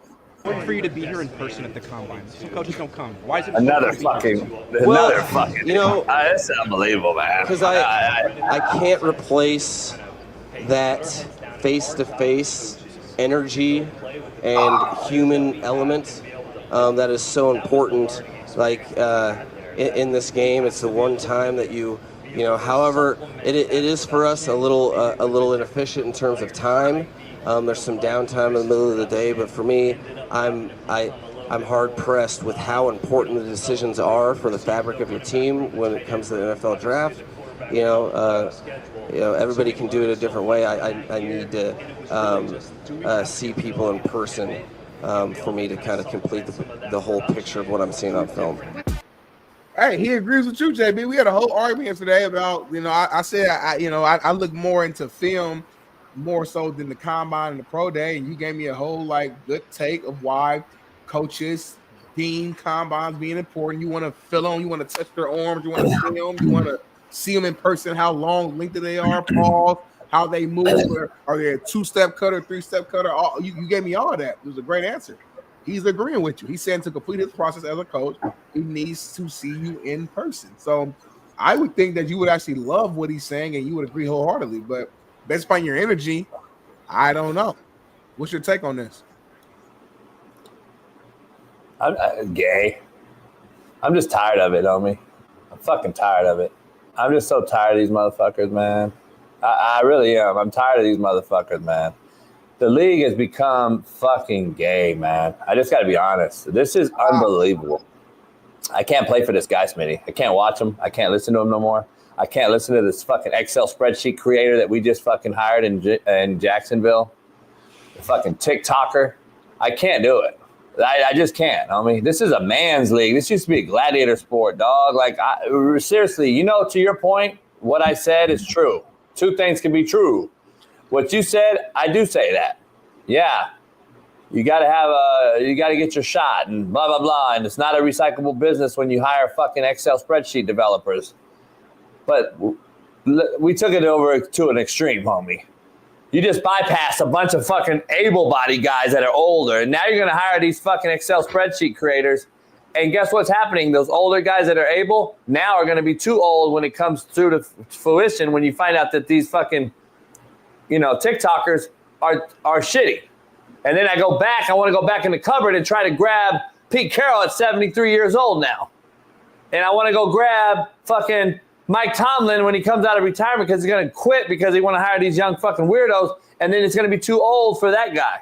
And then you got a bunch of shitbird beta males coaching in a league that used to and was devised on cutting people's fingers off and still playing, breaking legs and playing in a Super Bowl, fucking ripping your face off, playing with leather helmets, all the things that we knew football to be growing up is now being pushed out of the game that we once loved. You take kickoff out, you take wedge breaker out, now you create a stagnant kickoff. Now you want to fucking do the tush push, and you don't want to do like, come on, homie, what are we doing? What do we do? Can't hit the quarterback no more. And now it's a horse collar, and now it's a hip drop tackle, and now we put helmet condoms on the motherfucker. Like, what are we doing? Do you think those guys aren't resonating from what's being taught to them or told to them? This guy's breath is gone, Smitty. He's gone. What I mean by that is everything you say in that locker room now is just a breath. The players aren't listening to this guy no more. Sorry, I'm just telling you the truth. I know from inside sources from some players. They're not listening anymore. They're not listening anymore. So what he said about the combine is true, maybe. Like what I said, yeah, cool. We could be on the same court with the combine shit because it's fact. If you've ever coached long enough, you know you got to see the motherfucker in person. So that's not a real hard thing to say. So we can agree to that. But doesn't mean that I agree that this guy should be fucking coaching grown men in the NFL. I don't. And this GM that's 30 years old, who's a fucking TikToker, should be GMing and telling this coach what guy to draft. There's just no fucking way. So why do you think McVay had him on staff for 8 years just for shits and giggles? No, he's a nepotism. He knew, somebody knew him. His dad. He got as a GM. Look at his resume. I'm looking at his resume right now. For McVay though, what do you at least get a guy a chance? Because again, to your point on the coaching side, you said he's built up one of the most impressive coaching trees. He's not even 40. Coaching. So I'm saying, but he's a Super Bowl champion. Coaches underneath him go on to coach other teams and they have extreme success. Why not? Like what on McVay's resume is showing you that? Well, I said I'll give him. That's what I'm saying. You gotta listen to what I said, though. Everybody out there, I said I'd give him a benefit of the doubt because he's coming from McVay. I said it. Well, it doesn't mean saying it, but then you're following up by not saying it. It doesn't mean I agree with it. Doesn't mean I agree with it. I said I'll give him the benefit of the doubt. It doesn't mean I say, fuck yeah, he would have been the first guy I hire. Fucking TikTok. Also, to your second point, okay, I know you don't like Mike McDaniel. I get it. But your bigger point of like the league, like I'm not talking about the rules, I'm talking about specifically on the coaching side. You acting like there's just so many young, quote unquote, soft coaches going across the league. Like it's a lot of hard nosed coaches out here still in the NFL today. It's a good mixture of some older coaches, and then they're bringing some young guys. But even the younger guys ain't like some soft guy. Like Sirianni ain't some just soft coach. He's one of the better coaches. He's younger. But he's a hard-nosed, tough coach. He's not out here just being soft, just acting, you know what I'm saying? He's a football guy. You still got your OGs like Andy Reid, of course, and you still got Vrabel's a tough guy. You like Dan Quinn, still Raheem Morris, like you still got cats out here, D'Amico Ryan. The list goes on and on. And then even some of the younger offensive-minded guys are guys like LaFleur, who I don't deem him as soft. Maybe he's not like the super hard-nosed, tough guy who you're used to doing, but he ain't some soft coach either. He's shown that he can coach. Sean McVay, another guy. So, like, I don't know, but when I look at the current NFL coaches, I think sometimes it's a little overblown in terms of saying it's so soft and changed so much. And I don't know if it's as bad as you make it seem like at the NFL level, at least. At the head coaching level at the NFL. I don't know. But that's just my take. But moving on to probably some of the biggest. You can't even name me 5 hard-nosed coaches. But anyway, go ahead. You said I can't do what? Can't even name me 5 yards. You were reaching so hard right there. It was I wanted to laugh so hard, but I'm not. So let me see. Let me see. Dan Quinn. Let me see. I never used to have to see. Quinn, but I have to see. Dan Quinn. Every coach I can name you. Every coach. I can name you every coach in my era. Tomlin. What you call? You might want to call Pete Carroll hard nose. Did you call Pete Carroll hard nose? Yes. Okay, Pete Carroll. That's fine then. You really reached. Like you really have to think about Rich, I'm just thinking. You asked me a question on the spot. I have to just think real quick. I mean, like you should have to. You realize what you're saying, right? You realize what you're saying, right? Like you have to think. When the fuck did you have to think about a coach being hard nosed in the NFL, homie? Like, what the fuck are you saying? You just went against everything you said, homie. Every 32 coaches were all just the toughest motherfuckers around. Like, every coach is different. Tony Dungy wasn't like just a hard-nosed just coach around there. He gonna coach you up tough, but he ain't Why? How do you say that? Tony Dungy and Rex Ryan, two totally different people. Because you see how he is on social media? See, that's the thing, homie. Just because you don't film it every day doesn't mean he's not.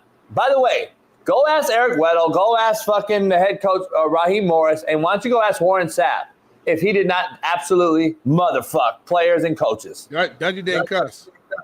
He didn't cuss. Let's go ask some guys. Like, that's the thing about it. You guys all go off of what you see and what the image is portrayed on a ESPN or some fucking situation that we think that is not spun by mainstream media or by PR teams or marketing teams. Come on, homie. He ain't coaching football for shits and giggles because he's a fucking soft, fucking nice guy. Okay? That's not how he got in the business, Smitty. He did not get in the business for being a fucking smart, non-cussing guy. I love Tony Dungy. Christian wants to run for, I don't know what he wants to run for senator. Good. Does not mean he got into the business because he was a nice fucking guy. I didn't say he I'm just telling you. There's multiple ways to skin the cat. And you don't have to cuss, Smitty. I'm not even saying cuss. Just because I cuss, I don't say you gotta cuss to coach. I never said that. Number one. I'm looking at the list.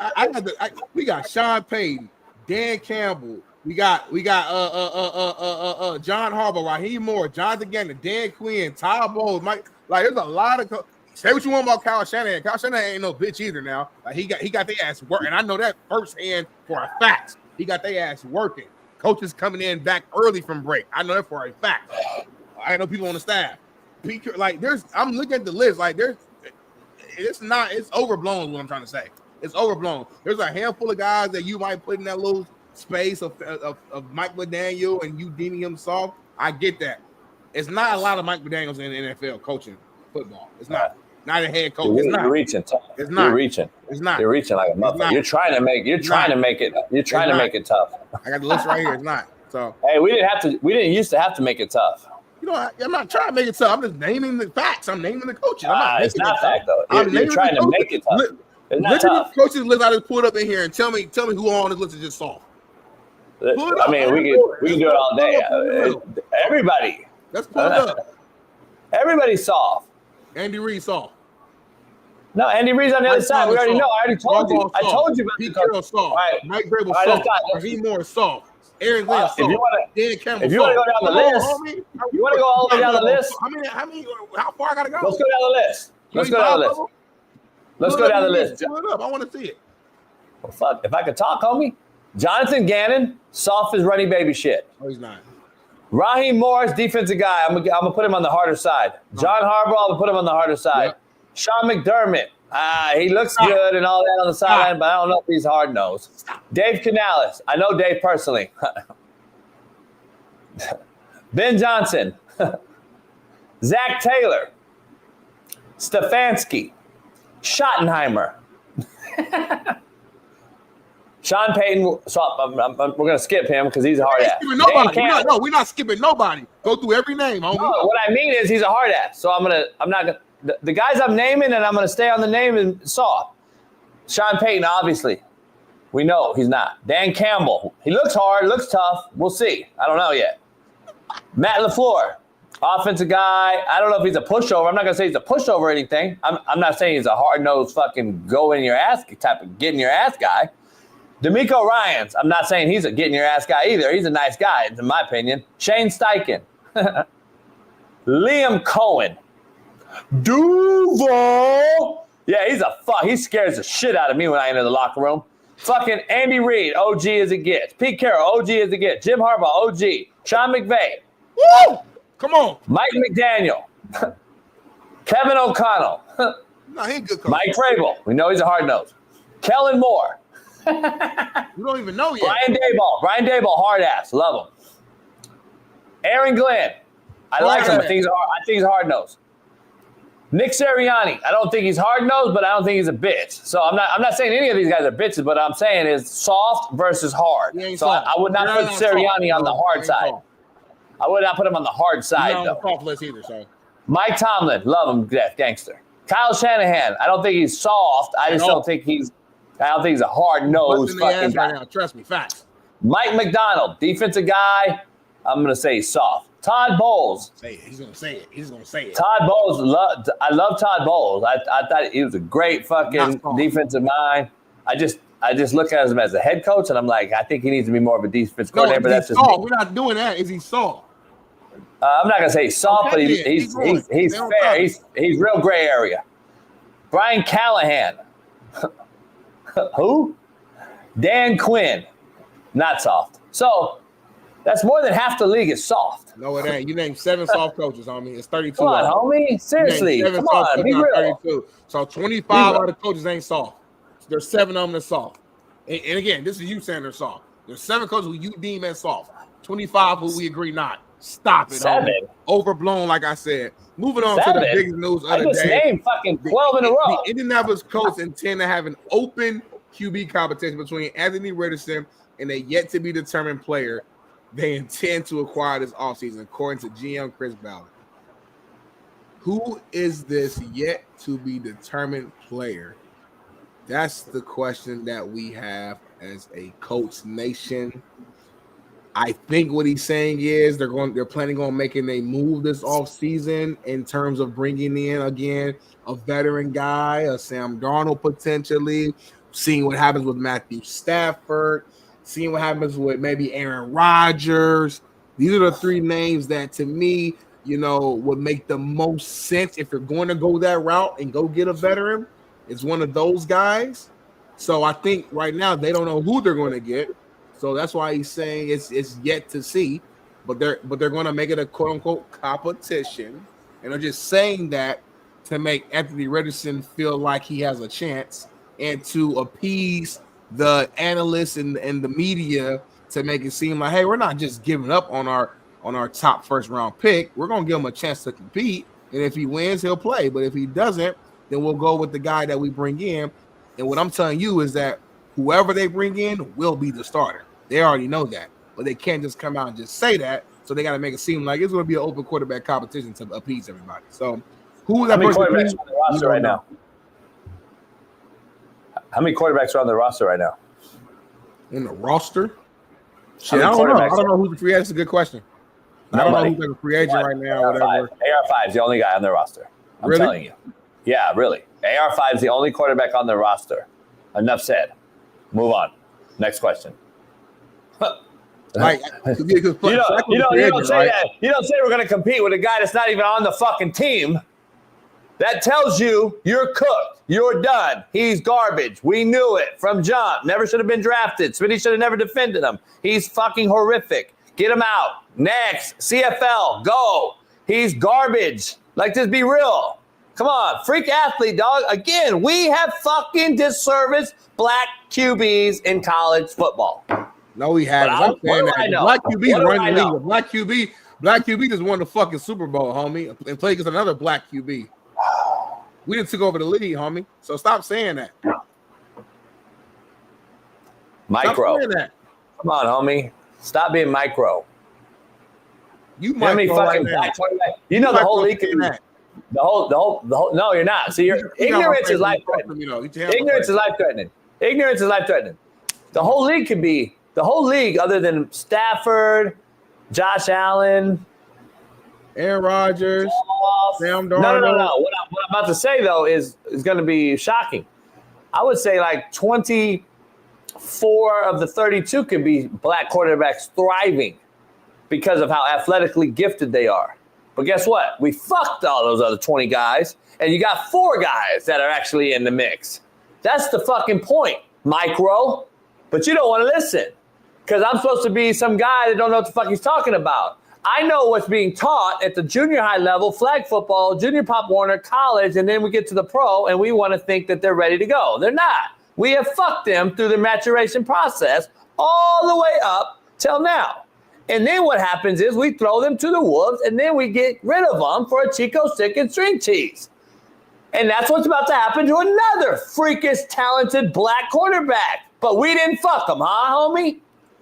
Come on, man. Miss me with this bullshit. Maybe 2040 not good, should be homie. starting, Sometimes homie. that's what it is. Sometimes guys No are just bullshit. not good. We We want to always go failed out here and say that somebody We got fucked failed them, homie. Coach can do that. We've always had We quarterbacks failed white, black, them. green, blue, Mexican. We failed them. We failed them. The white coach grabs the black quarterback as eye candy like a bad bitch and puts him on his shoulder and says, I out-recruited you and I got him to my school. It's like a bad bitch eye candy, homie. He gets him there, and then guess what? Don't do shit with them. He don't teach them nothing. The kid just left 4 high schools in 4 years. Then he comes to college. Now he's on his 3rd college team, and we expect him to thrive in the NFL. Everybody doing that, white and black. It's not a race thing. AR5 was it is, because black quarterbacks are much more gifted athletically than the average white quarterback. Let's just keep it funky. I'm just saying I'm saying that's the landscape of college, whether it's white or black. Everybody's transferring to high school, college. They're all doing the same thing. Let me ask you something. What's the difference between Bo Nix and AR5? Bo Nix is better. No, why? More he played in college. He had actual experience in 4 years. Thank you. Yes. Not more athletic, not more gifted. He has more experience playing the position. Yes. Okay, so how is that not failing another kid? We failed the kid, first of all, by not teaching him the proper fucking steps, maturation process from A to B to C. We failed him on a year-to-year basis throughout the country from the youth level to college, period. Just telling you, homie, I've had hands-on experience at this. I've seen it. You know how many black quarterbacks I've gotten from high school that are so freakish that I had no time, and I'm sitting there like, fuck, man, I need you to redshirt, dog. I got a redshirt you. I got a gray shirt you. Trust me, I'm going to get you right. You're a fucking unbelievable talent, but you're not ready yet right now. Whether it's just bad mechanics, whether it's just pure fundamentals, whether it's just you had and let's be real, most of these type of guys I've got, ask Alan and them in the chat, come from broken households who are worried about living for their life over fucking playing quarterback. I got to deal with my mama and get her out of the hood. And woo. So when I get them, they're not ready. But guess what? Peer pressure has told these kids, because their homies made it, that you got to play right now. So guess what? If you don't play right now, don't redshirt, transfer. They transfer, then they transfer again, then they transfer again, and they haven't gotten better one fucking time. So but guess what? So they are failing themselves, and that's not the coach's fault. They're taking bad advice. No, they're not. Who's going to teach them, Smitty? You only know what you know and don't know what you don't know. Who's going to teach them then? Yourself? Do what you don't know? Transferring as a coach, there's only so much you can do. Even if JB's my coach, if I'm going to leave as soon as you say I'm red shirt or gray shirted, what the hell are you supposed to do as a coach? You can't control that. I mean, I'm saying it starts where? I already said this. This is why I said we fail them. This is why I say we fail them. It starts where? Like, it starts here, and we fail them because they're so gifted and athletic. Then we say, oh fuck, we're just gonna run the ball with you. How many youth Pop Warner teams have you been on where the quarterback's a freak, but we haven't taught him shit because he just goes and we can't tackle him up. So then what happens? He goes to the next level, and the next level he makes weight, next level, and then he goes to high school, right? And he's the same. He's even more freakish, but we haven't taught him shit about the position. But guess what? We're going to recruit him at quarterback because he's the best athlete. And then guess what happens? 3 more years, he's at 3 other schools, and we haven't taught him yet anything. When are we supposed to stop it? When do you nip it in the bud? Like, I get the kid just goes, oh, I'm going to transfer. That's not on the coach. But when do we grab this cat and figure out how to get a hold of him? That's my whole thing. That's why I said, hey, man, I need a gray shirt or red shirt. I can get you right. But then everybody else is talking about in their ear, like, nah, go. You got to go play, homie. The homies is all playing. We all grew up together. Why aren't you playing? Because the homies plays DB, the other homie plays wideout, and the other homie plays O-line. So I'll ask you this then. So what's the difference between Anthony Richardson, and again, I don't know his exact story and all that stuff. I'm just trying to use examples. We have young black quarterbacks right now who are thriving. C.J. Stroud, obviously, Jaden Daniels. I would even say Bryce Young ain't thriving, but he's shown flashes of him still potentially being a good quarterback. What's the difference between them and how and them? They got good fundamentals, feet. Like they seem to be coached right. Smitty, let's be honest, dog. Again, I'm not even asking you. No, I know. I'm not even joking either. This is a micro scale of things that are happening. We're seeing a couple guys, and it's on a micro scale. Because I know on the macro side how many black quarterbacks are failing. So when I see a Jalen Hurts play a Mahomes in a Super Bowl, cool. But you know how many could be playing each other? The whole fucking playoffs could have been black playing each other. Other than Josh Allen and fucking Stafford, let's be real. I'm being honest. Maybe golf. Maybe golf. But they're not good. They don't sustain. They're not sustainable. It's CJ That's what I'm Stroud saying. and literally damn By near the way, won. and 8 of the 12 are California quarterbacks. Guess why? Shout out to Cali. You know why? You know why? Because we play football year round. 7-on-7. They throw the football year round. 1,000%. Christmas Day, they're playing in a Las Vegas passing league tournament. If you go to Missouri or fucking Indianapolis or wherever, they're wrestling and playing basketball. Not our fault. Because the weather permit, right? And the rules. Yeah, rules. But here's the thing. There's a reason why California quarterbacks are thriving versus other states, except, Florida, of course, is warm weather and shit. Georgia, maybe. But Texas, of course. So those are Texas, California, by the way. The whole playoffs were Texas, California quarterbacks. The whole entire NFL playoff, by the way. Let that sink in. So if the whole California and Texas dominated the whole NFL playoffs in quarterback position, what does that tell you? Like, there's an issue. And by the way, yeah, they may be the best NFL quarterback right now, but that's because of maturation and development, not because of athleticism. You know how many fucking freaks I've had from South Carolina and Georgia and Colquitt County and fucking Lowndes and Georgia and fucking Silver Bluff, South Carolina and fucking Silver Springs, Maryland, and all these guys who couldn't even read at a third grade level, and they're fucking by far shit on all these guys I sent to the league. But I have no time to get them right because they got failed at the youth level, homie.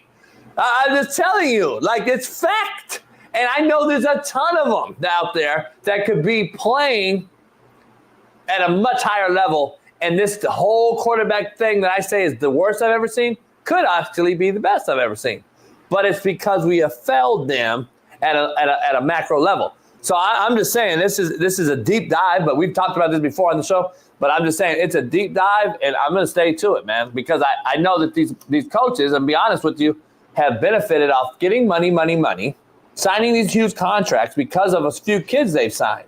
And I know for it to be fact, for a certain guy in Louisville at a time when Lamar Jackson signed, and a good friend of mine signed him, but the head coach gets the credit, remember, not the recruiting coach. Then the same guy went and signed this guy we're discussing, AR5, same coach that got Lamar, got AR5, and swears up and down he's more talented than Lamar. Swears up and down he's more talented than Lamar Jackson. It's not even close. But he'll never fucking play in the NFL because he was underdeveloped. We recruited him to fucking freak nature, run around people, don't even have to check nothing at the line of scrimmage, run speed option weak if it's fucking 4 off the edge, fucking run RPO and throw the slant and throw the motherfucker deep. We didn't teach this cat shit. And that's just fact, homie. And then you go and you're under 50% pass completion guy at Florida. And then we draft you thinking that you're supposed to go out here and Here's the question I have, and tell me if this is not failing a kid, a human. We're just talking on a human element scale here.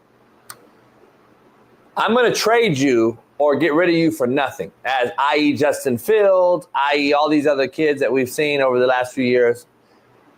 And I'm talking white and black. Desmond Ridder, fucking Small Hands Pickett. I'm just talking quarterbacks now, not color. And a human scale.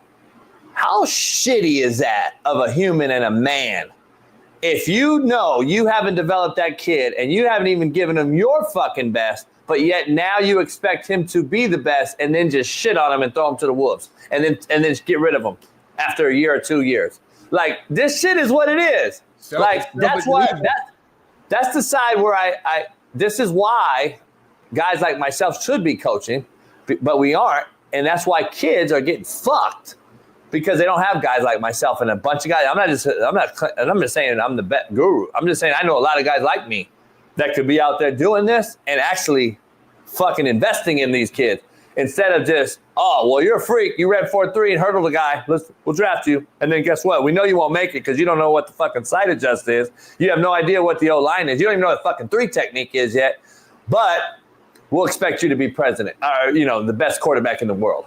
Like, come on, homie. This shit is ignorant, and ignorance is life-threatening. We are fucking these kids daily, and it's getting worse. I'm just telling you. It's getting worse and worse and worse. But anyway, I didn't mean to go on that rant, but I'm just saying. I appreciate it. Guys like myself care, Smitty. I know too many guys like that are getting kept out of coaching these kids. That's why kids still to this day hit me up about coaching their teams.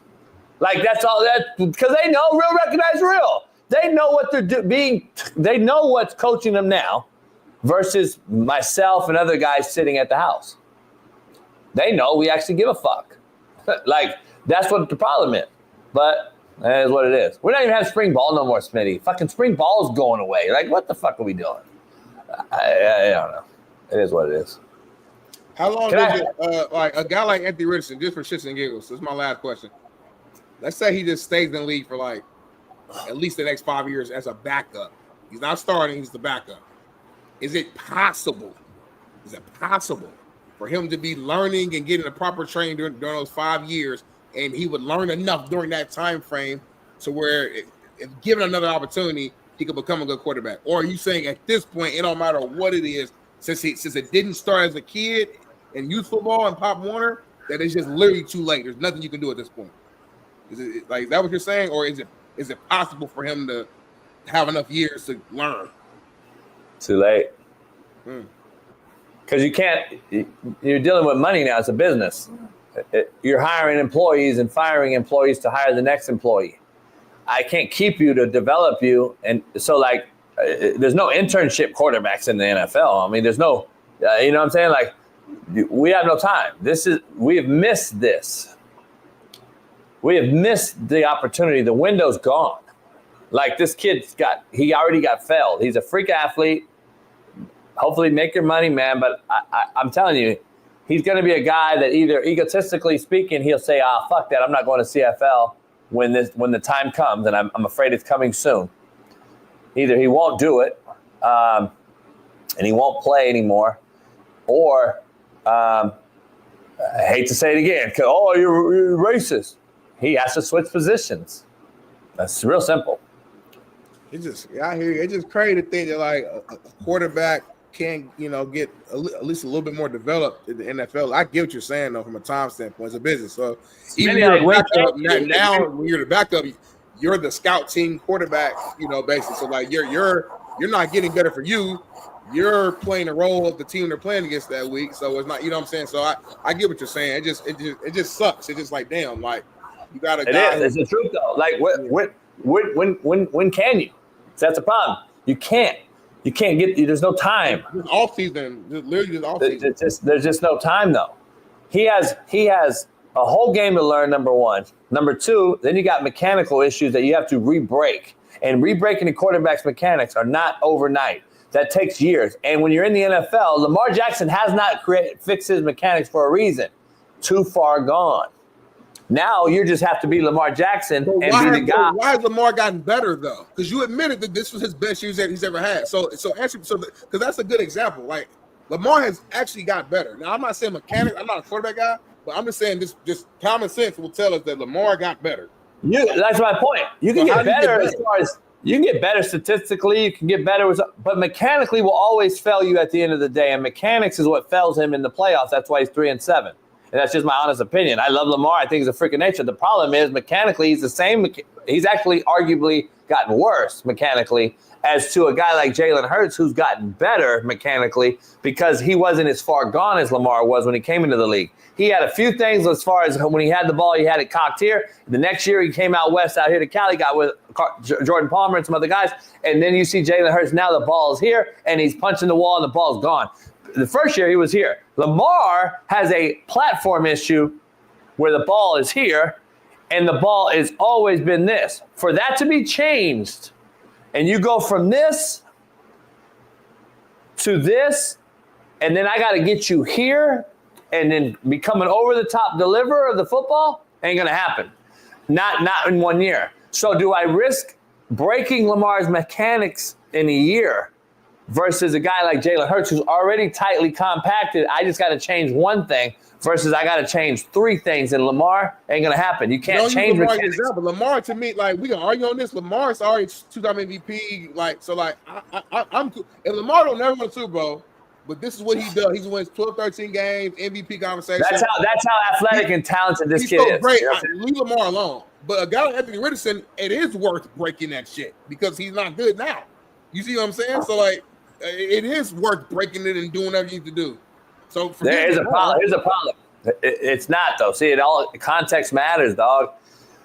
Lamar didn't get drafted into a situation like the Colts.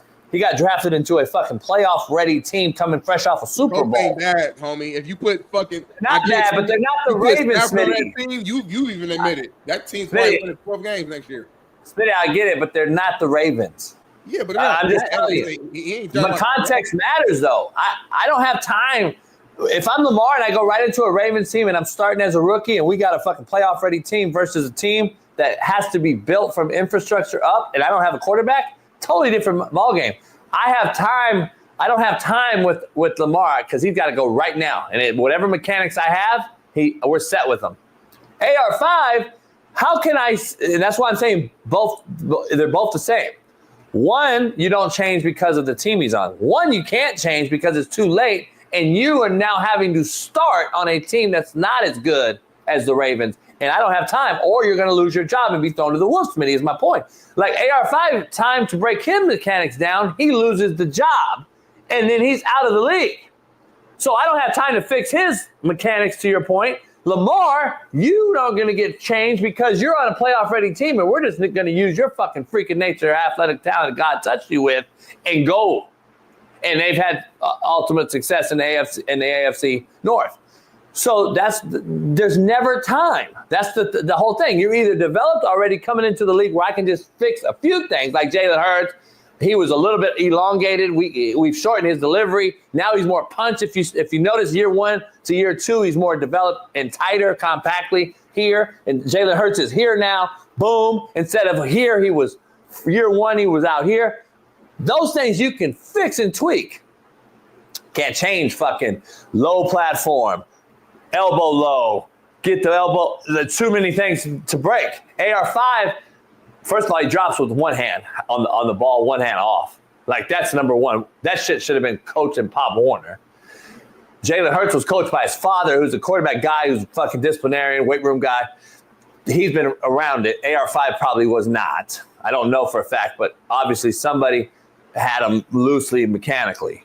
So I mean, we can go on and on about the mechanics and everything about this, but there's no time for either side. Good team, bad team. Bad team guy, I argue, is worse because you don't have time because you're competing for a job year in and year out. Look at the Colts, how many guys they've gone through, from Phillip Rivers to fucking Matt Ryan to how many quarterbacks have they just tried to fill in and gap fill guys in for the organization?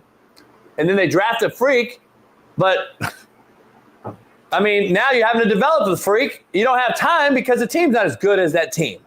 So, like, it's just like, for example, let's say the Colts move on and the Ravens get Anthony Richardson as a backup quarterback behind Lamar. We know he's not going to ever start over Lamar unless Lamar gets hurt. He's in that system.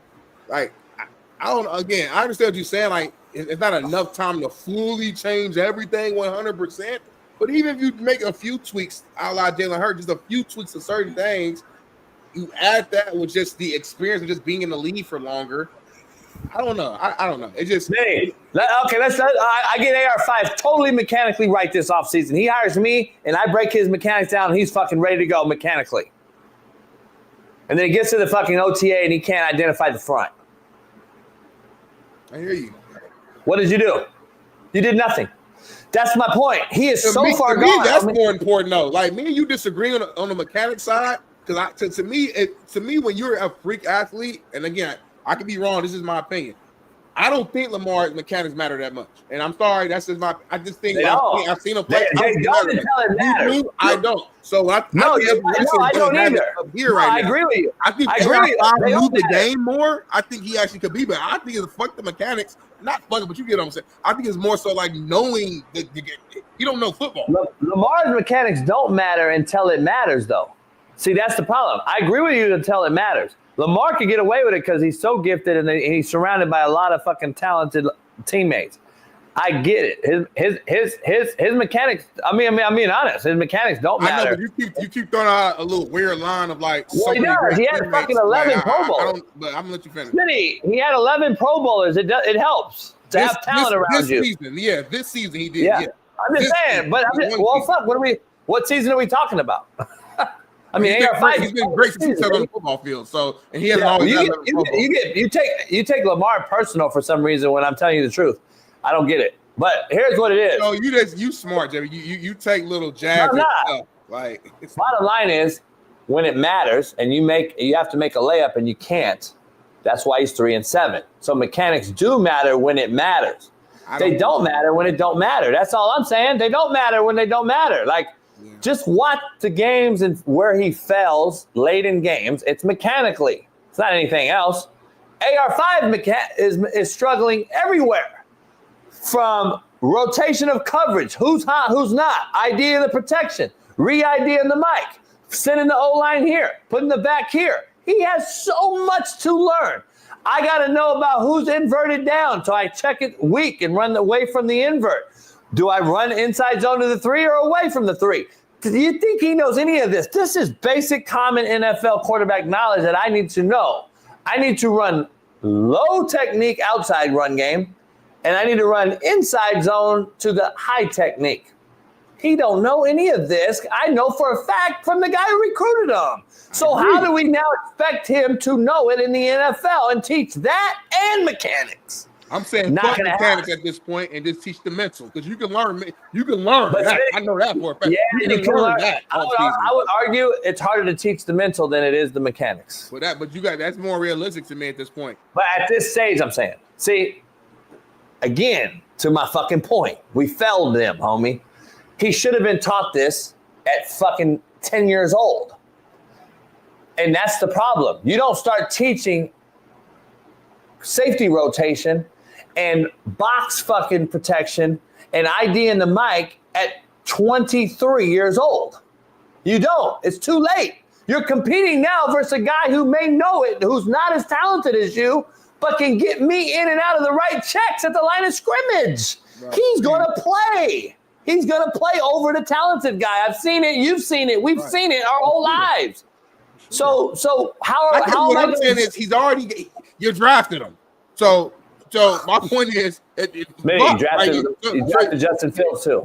You can't draft him and just be like, well, it's. What do you mean you can't? What do you mean you can't? It's happening every day. It's to draft somebody and then just be like, well, it's too late to fix or do it. Wait, why are you talking? Why are you preaching to the choir? What do you mean? Well, you just saw it 7 times. It literally don't make sense. It's like. No, but you just saw it 7 times. I'm either A, drafted you because you balled out of college, and I think you're going to continue to do that here, or B, you are raw talent that I think I can develop to become that. But if I'm not willing to develop you, then why the fuck did I draft you then? Smitty, you just saw it 7 times, though. You saw a guy who had a better college career, Justin Fields or AR5. Come on, AR5 he didn't have a good college career. And they got rid of him for nothing. That's my point. Why are you preaching to the choir? Everybody's getting this done. You drafted Justin Fields. They get rid of just for nothing. They got rid of him for somebody who they deem as to be the savior of the NFL. Now, he didn't have a good first season. That's not right. I'm saying they got rid of him for fucking Caleb Williams, who at the time was they didn't. You're saying the wrong thing, homie. No, you're not. You're giving wrong context. They didn't trade Justin Fields for Caleb Williams. They got rid of Justin Fields. They drafted Caleb Williams. But you got rid of Justin Fields for nothing. It doesn't matter if they were getting Caleb Williams. They didn't trade for nothing. They drafted Caleb Williams because the team was shitty and it had good picks. They had a high draft pick. Like, they didn't get rid of him for one of another. That's my point. You got rid of Justin Fields. You got rid of Desmond Ridder. You got rid of Small Hands Pickett. You've gotten rid of fucking Sam Howell. All high draft picks. In 1 and 2 years, they were gone. This is failure. I don't give a fuck what coach you are. You failed these quarterbacks. And that's period. When is the coach going to take the onus? See, that's my point. Old school coaching, I wouldn't be able to sleep at night knowing that I just got rid of a quarterback because I failed that motherfucker. I failed him, homie. I don't get it. And I agree with Cisco. We hype these kids up to be this guy. Like I said, a bad bitch on my shoulder. But when they fail, the coach makes all these fucking excuses in the world on why he failed. Oh, I got him. I took a shot at him. He couldn't read. And I took a shot at him. Well, motherfucker, you know what? You know what I used to do at 5 a.m. with my guy? Teach him how to fucking read, homie. Fact. I'll bring Danye Coleman on this show right now. Taught him how to read. When I picked him up in the morning in Compton, guess what he was doing? He was in the street scrapping like a man with his own mama. Real shit. On my daughter. Scrapping full go, homie, with his mom. Mom's chunking him too. Straight up. And I got to teach this motherfucker to go from that to read, to graduate, so he can go play at the college level. Got a D1 scholarship, by the way. So this is the fact of the matter. Then if he fails, guess whose fault it is? His fault. Well, guess what, man? His mama was crazy as a motherfucker, and I couldn't, but you used him to play for you, though. You sure let him play for you for 2 fucking years or 4 years, though, coach. So, JB, that's every the crazy player part. that you coached that didn't make it to where level they're supposed to, you blame yourself for that? Fucking right. If they were talented enough. Like, I mean, from your perspective, I respect that. But if God touched them, outside looking in, I guarantee all of them wasn't your fault. Maybe some of them was. Maybe some of you didn't spend enough time with or something. But I guarantee some of them at some point, I'm speaking from the player side, right? We gotta take ownership too, because I had teammates who just coaches tried they fucking damn it to be on them, do this. At some point, the player gotta want it too, though. And I know you're a coach, so I get what you're saying. But as a player, I'm telling you, it's the player sometimes too. What I'm saying is, if it's a kid that I have an honest conversation with and say, son, you have no future in the NFL,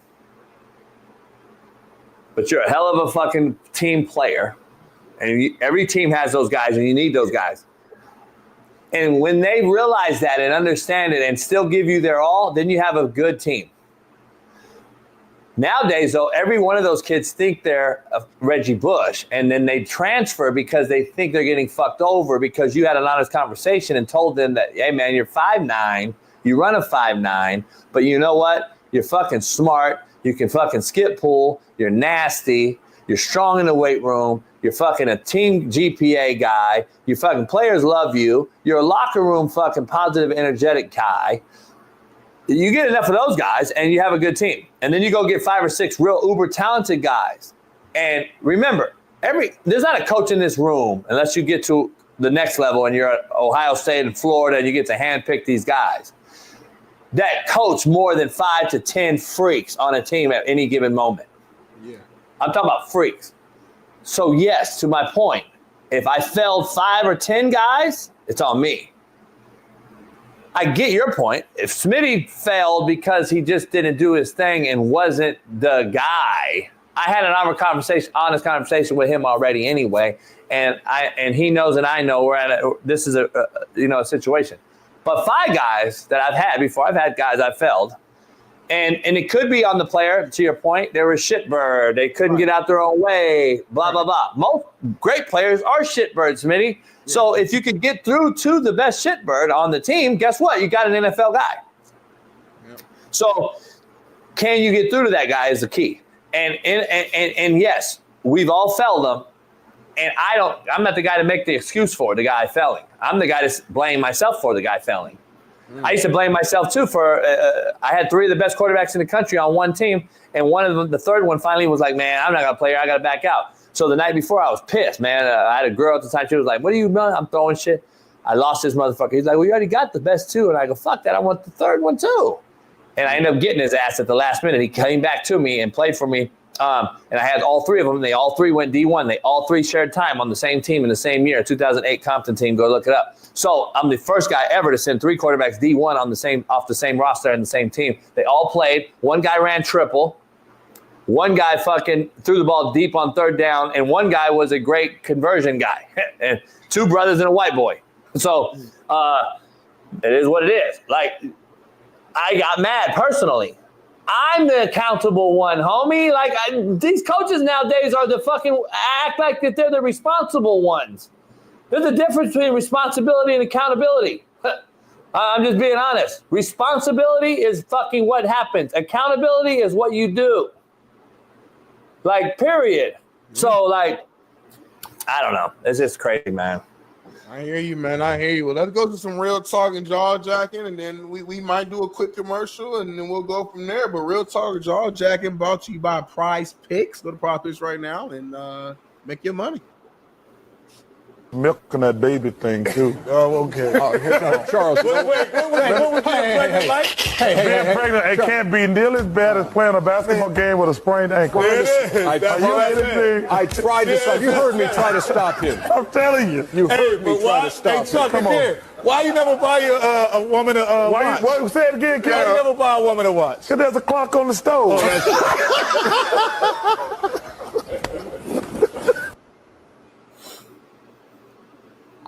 I'm with her. I'm not even sure. There is a clock on the stove.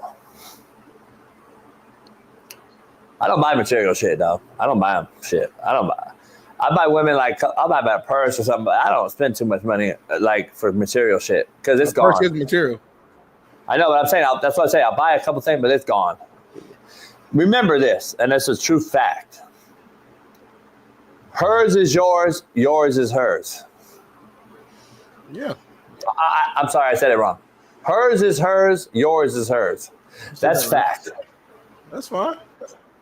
So she gets your shit and her shit. You get none of the shit. I hear you. I don't want her shit, though, because usually her shit is real specific to women. I'm just saying, like, for instance, I give my girl 10 grand. She goes and wins 20 grand at the fucking slot machine. Guess what she gets? She gives 30 grand. Yeah, but if that's your girl, though, she going to spend some of that on you. She comes back and says, hey, baby, we won 30 grand. No, you won 20 grand. I lost 10 grand. It depends. I disagree with that. You've never been married before, so probably like the little chicks you mess with, probably because it's never serious. It's just some chick you smack. I'm not giving the little chick I fuck with 10 grand. But if it's somebody who you really in a relationship with, it is y'all 30,000. Maybe our situation is different. Y'all got to find y'all a real one, man. That's why I found my. Until she divorces you. And then y'all divorce. There's a situation. Then it's hers, right?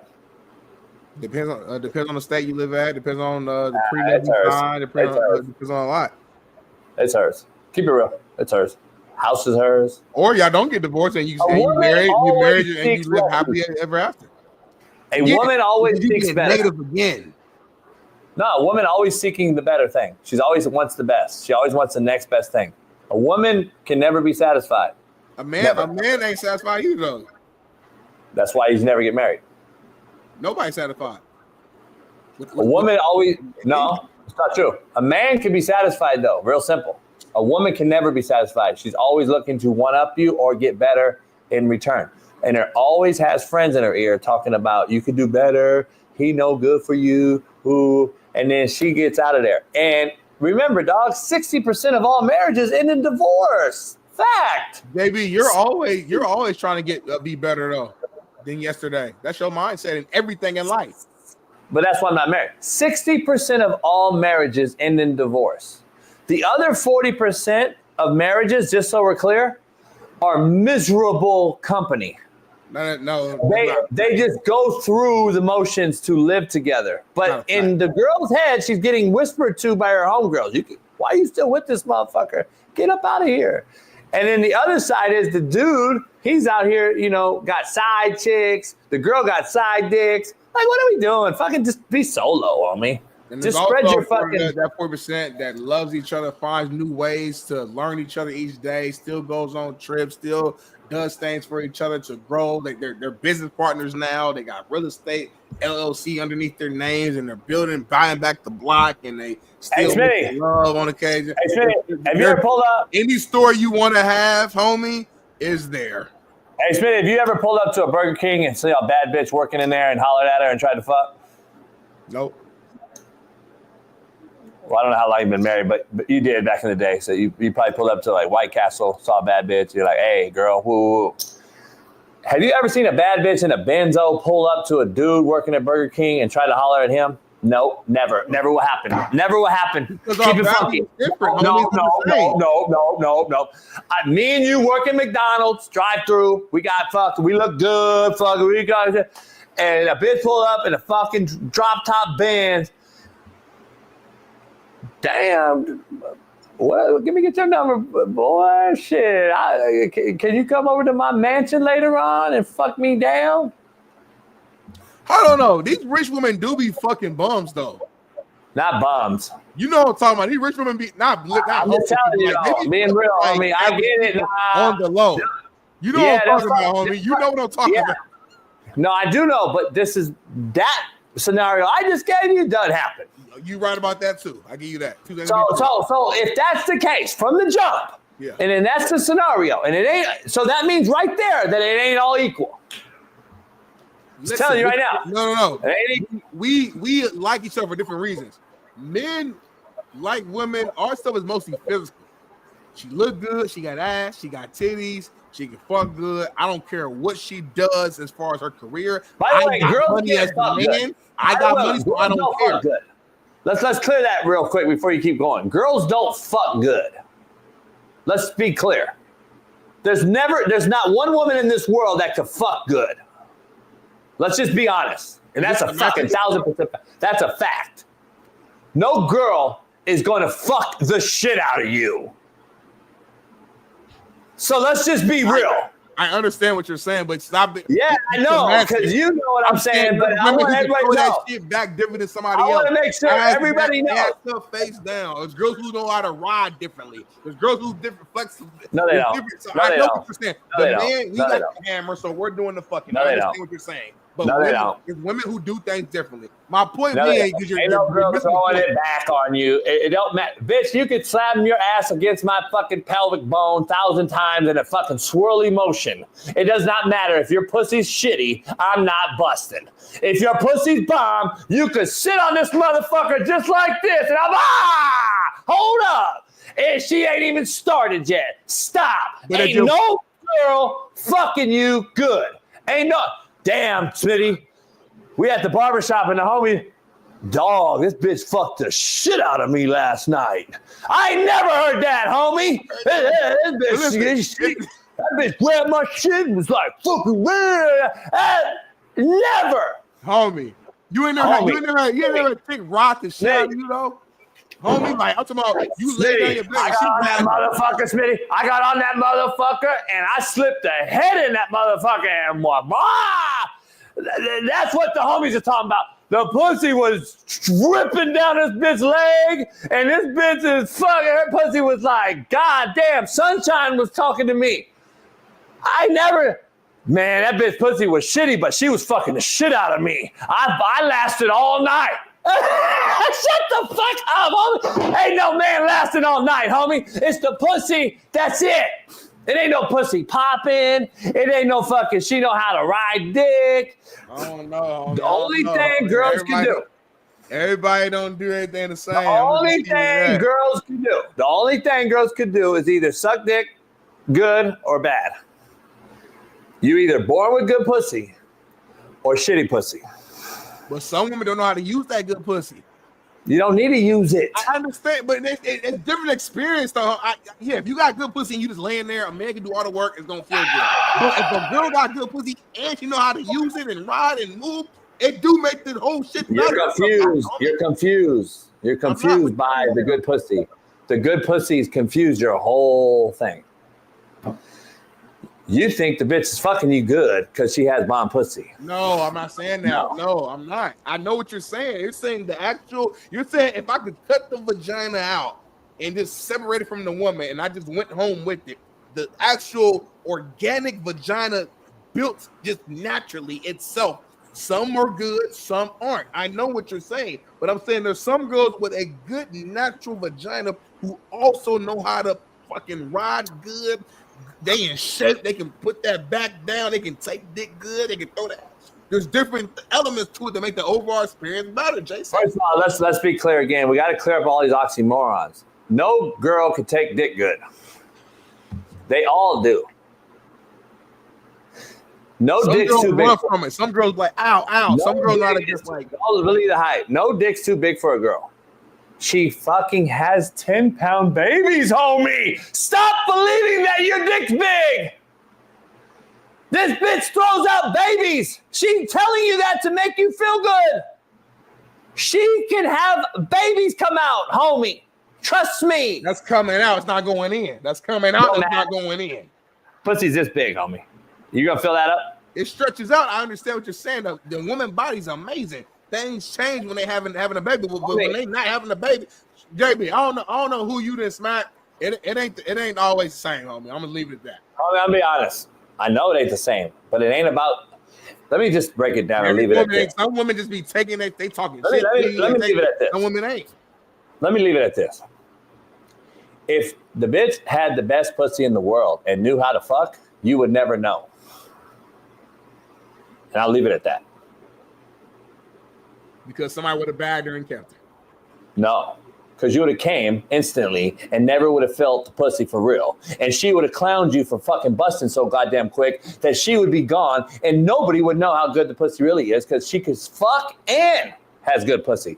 That's the oxymoron. There's no such thing. If the pussy's so bomb, you're coming right away. It doesn't matter what she does. The bitch can sit right here like this, homie. Stop. And guess what? Stop, if the pussy's legit, you're coming. The bitch can stand here like this, Smitty. And if the pussy's bomb, you're coming. The bitch can have the worst pussy in the world and sit here and say, get this ass, girl, boy. You ain't doing shit. You're fucking all night long. You're over there sweating, Smitty. You're over there like, I'm putting work in on this pussy. You ain't done shit. She just has such bad pussy that you're staying hard longer. So let me ask you this. How long should a man last in some good cat? Shit, give me about 3 to 4 strokes. 3 or 4 strokes or 3 or 4 minutes? 3 or 4 minutes, but that's like stopping. Like, hold up. You exactly. You had to do it. Exactly my point, homie. So how? What does she do? Let me ask you. What the fuck did she do in those 3 or 4 minutes that you're like, damn, you're throwing the pussy back on me? No, she didn't. No, Jason, you know what she did? She clenched that motherfucking cat. You know what I'm talking about. She gripped that motherfucker while you was going inside of it. You know what I'm talking about, Jason. You know what I'm talking about. Smitty, that ain't no real thing. That ain't no good thing, homie. They lips while you in it. Man, that's a broad just move. Like that's like what do they call it, a Kegel and all that? That ain't done shit. That don't really Chris, do you know nothing. what I'm talking about, Chris Parrott. Never mind. I'm sorry, Chris. Leah. You know what I'm talking about. That who? Homie, no, it ain't doing nothing. I'm just telling you, there ain't no big difference. TJ said facts. TJ said facts. Facts. Look. I mean, why you at the bar, homie? Come be real. Why you at the bar? Because I was going to leave. I was going to leave.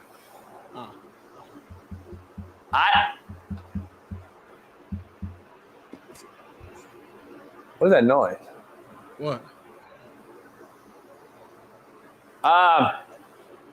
Do you AE the women too, or they just do it to you? No, never. I'll be back in 5 minutes.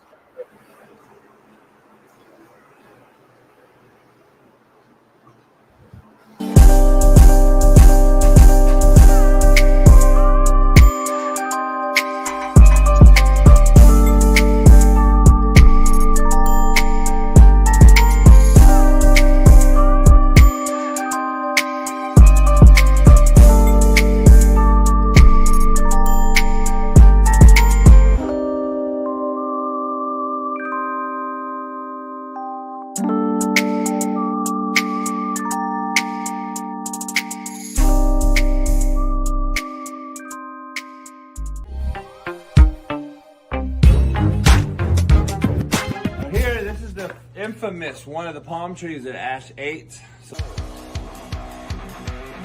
Can't fucking believe you. See this fucking dog? You see this? Who just eats a whole fucking palm tree, man? You guys are fucking shitting me. Just fucking unearthed the motherfucker. Ate the whole fucking thing. Like, who eats a whole fucking palm tree? Like, you fucking shitting me? Are you fucking shitting me? Now, let's check now. Who did it? I'm gonna look at the fucking camera. Who fucking did it? Sit down. Sit down. Sit. Sit down. Now, do we understand each other? Excuse me. There is no more fucking up palm trees. I'm tired of spending all this money, and now I've created a whole fucking barricade for you. So I don't want to have to dig this bitch out. I'm fucking dead. I'm old, my back hurts, I'm fucking stiff as a porn dick. Come here, sit down. Sit down. Boy, if you don't sit your ass down. Now, you come over here with me. Come on. Here's what I had to do to fucking stop you. And I got a better, beautiful, bigger tree. So now we are shitting in tall grass. Replanted it, bitch. Soiled it up. Put a little trellis in here. Put a bunch of fucking stones. Look like Stonehenge around this bitch. And now, Ash, are you gonna fucking try to dig this bitch out? Are you gonna do this? Are you gonna do this again? So I had to. Ash, remember this? Remember you ate this? Did you do this? He ate once. I put this little moat around it. And just a sitting area. Come over here. We got the plastic basketball court and driving range. So if I ever want to pull out the big dog, that's our net. All we do is just slap down our driving range, you know. Bam, swing away. And that's where we swing into the net. Jimmy crack corn on this hoop. And here's my RV parking where I park the whips. Let's take you out and show you a few. Out these double gates, I'll show you a few cars. Come on out. So right here, of course, is the bad boy, the last year they made this Cadillac EXT, one of a kind. Can't find these anywhere. And then you come out here, you got the 650i, BMW, rag top, 500 to the rear, white interior. You know, can't beat it. This is my baby though, my truck. Full sound, custom sound system in both. Top notch, only as I do. And obviously, this is my crib. Oops.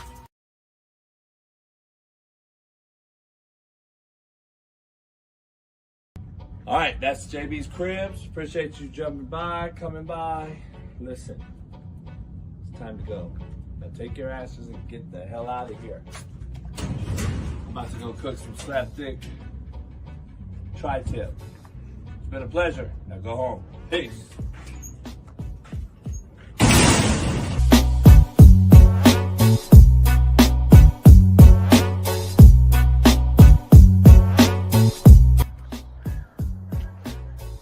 Get to look down on the property. That'll do it. Real close JB's Cribs. Peace.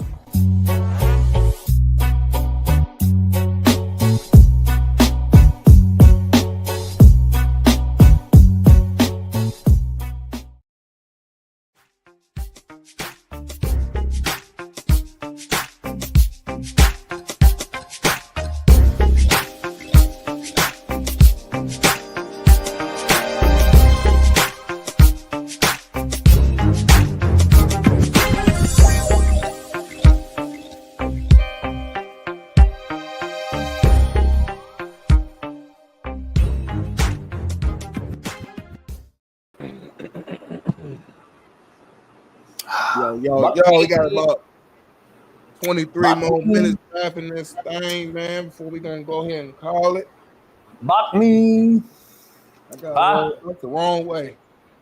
Players mess up too. Man, I'm gonna go and get me. Trying to make it to the barbershop. I gotta pick up my tax booklet, pay my LLC. What? Taxes got released last night. Trump passed a law. We got to pay taxes more. I already did mine, so I gotta go pick up my booklet, and then I gotta send in and pay my LLC fee, my little $800. Hey, you see what Trump saved my mom, who's an elderly woman now, about $1,300 a year on Social Security tax, homie. Shout out to Donald Trump for passing that yesterday. 217 to 212 passed. Shout out. Plus taxes on tips, no more. He said he would do it, and he did it. I thought that was what leaders do, but what do I know? You'd be shit for my grandma. But now that's good, man. So let's see what we got left on the rundown. Your grandma about to reflect. Savannah's Bananas baseball team that does all the dancing. The Savannah Bananas baseball team that does all the dancing. Coach JB, just react to this, man, and kind of give you a take on why so many people watch this.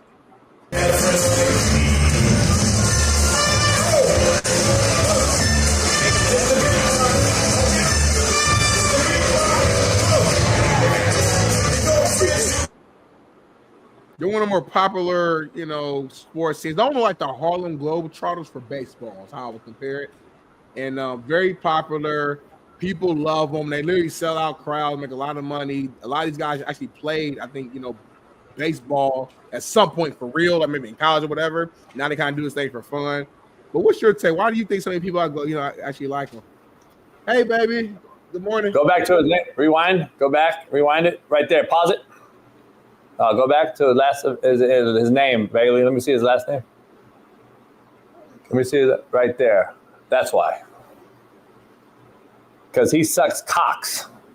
Because he's a gay. This is gay. Suck cocks. That's why. He has the perfect last name. The fuck are we doing here, homie?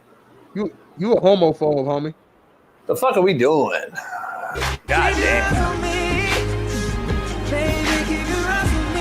Oh, hell no. You fucking shitting me. You would not go see this fucking in real life. Stop the cat. Tell me right now, truth or lie. Would you go see this? I don't watch baseball like that. You wouldn't go see. Just keep it. Smitty's so good at this media shit. Like, you all talk that shit, and he always wants to fluff me. Fluff me. He's good at this, homie. He knows how to be so mainstream corporate. I can't wait to get him out of there. I gotta be honest. I can't wait to get him out I still ain't gonna be you. That's what makes our show great, though, in my opinion. If we were the exact same, you'll be a little different. Like, you might have just been like, nah, JV, that's a little too gay for me. Like, you might have said that. You might say that one day. You're like, crazy, man. Like how Smitty said, like, yeah, I don't like baseball like that. Like, he skipped over the mirrors and the cocks and all that shit. He skipped over all that shit. I'm a bad boy, homie. I'm a bad boy, homie. You know how to do it. Like, you know how to play the game. The chat, like, they so micro, like, thinkers. They're so simple-minded that they don't even catch all the little shit I be doing. Oh, I know. Yeah, no. I'm so good in advance in this space because I have the it factor again, because I don't have to watch Laker games. I know everything about the game last night. I'm just saying, like, that's the it factor. Matter of fact, break down the game right now in totality. Luka came out, chip on his shoulder. He was hot and pissed off. They saw the dude, a young brother, his all blue suit. He wanted to be seen, Nico. So he came out in a blue suit. He was sitting on the sideline before with Malika Andrews. Her little fine ass, likes white boys, by the way. Malika hit me. And then I was like, hey, you see me, Luka. And then Luka come out, hit a deep three early in the game. He talking shit after he got a technical foul. He's hyped on adrenaline. Fucking, he came out, looked straight over there, looking at Nico. Nico looks at him like there's some beef ready to crack off. And then Luka subsequently then goes on, gets a triple-double, but really only scores 19 mid-game. Not very good from the floor. Missed a few open jumpers, a lot of threes. Didn't play defense really well. Again, doesn't move his feet at all. And then LeBron takes over in the fourth quarter, 11 baskets at the rim. No bigs for Dallas because their bigs are all hurt and injured. So obviously AD don't play. So it really wasn't the big game we wanted to see with AD playing Luka. That's going to come in April. So having said all that, the game in summation is that what happened is it was a mid-game, very shitty, lackadaisical effort on both sides. Both teams missed wide open jumpers. If Dallas would have made a few jump shots, Dallas wins the game walking away. Lakers run out to an early lead. Dallas catches them. First half gets within 8. Shaq says, hey, Lakers are going to lose this game. Everybody else said, no, Lakers got this game won. Dallas don't have no rim protection. And then the second half came a close game. Kyrie went crazy, hit a couple threes, got involved. And Dinwiddie came out, and his old-looking ass came out and hit some threes. And then came down to the wire, and then it came down. A 9-point game with a minute 30 left. Game was over, and I shut it off. I went to bed. So you broke the whole game down, but you didn't watch it at all last night. No, I only watched first half. But you knew everything that happened to a T. What? You didn't watch. You watched one quarter, but you knew everything that happened to a T from beginning to end. Is that not what I said? You knew who got attacked. You knew when the certain players got hot, the exact moment, what they did. I tell you, I could see the fucking highlights, and I know the fuck what happened. It's a it factor, homie. I'm just trying to tell you. That's what the it factor is, dog. Go get you one of these JB hats, though. Trucker hats, fire. We got a video right here. It looks like you just soft ass up. These motherfucking hoopers, man. Holy fuck. That's a fucking review? It's fucking a professional man sport. Get your motherfucking soft ass up. Holy shit. This motherfucker will miss 6 games now. God damn, you pussy ass motherfuckers. Homie said 6 games. It's just like it's so specific. like he know that's what was the exact like commissioner called JB. Hey, he gonna miss 6 games. That's a specific number to throw out. He probably. I'm telling you, I'm just telling you, he's gonna miss. Right-handed guy. If it comes out that he misses 6 games, I'm gonna lose it. If it comes out he missed 6 games, would you stop watching? I'm gonna keep watching, and I'm just keep asking you to like tell me like the future, because you might be that so Raven. If you can tell me what's going to happen. We got sad news here in California, though. I need you to break the sad news here. Let me see what's going on, man. Let me see what's going on here. Sad news. And I got first-hand information on this. So I'm assuming you're talking about the guy AB or Ab Hernandez, who was a trans-identified boy who set the Division III girls triple jump meet record at the Ontario Relays meet in SoCal with a 40-foot triple jump. A full 8 feet longer than the second place contestant. What? What? A full 8 feet. It was 8 feet longer than the lady who got second place. He also won the girls' long jump and helped his team clinch the sprint medley relay win. I think in the interview he said, "I keep telling myself, or is the coach or him? I keep telling myself you are number one." In this interview, he also says he's hoping to win the CIF State Triple Jump State Championship this spring. And it sounds like the odds might be in his favor. So,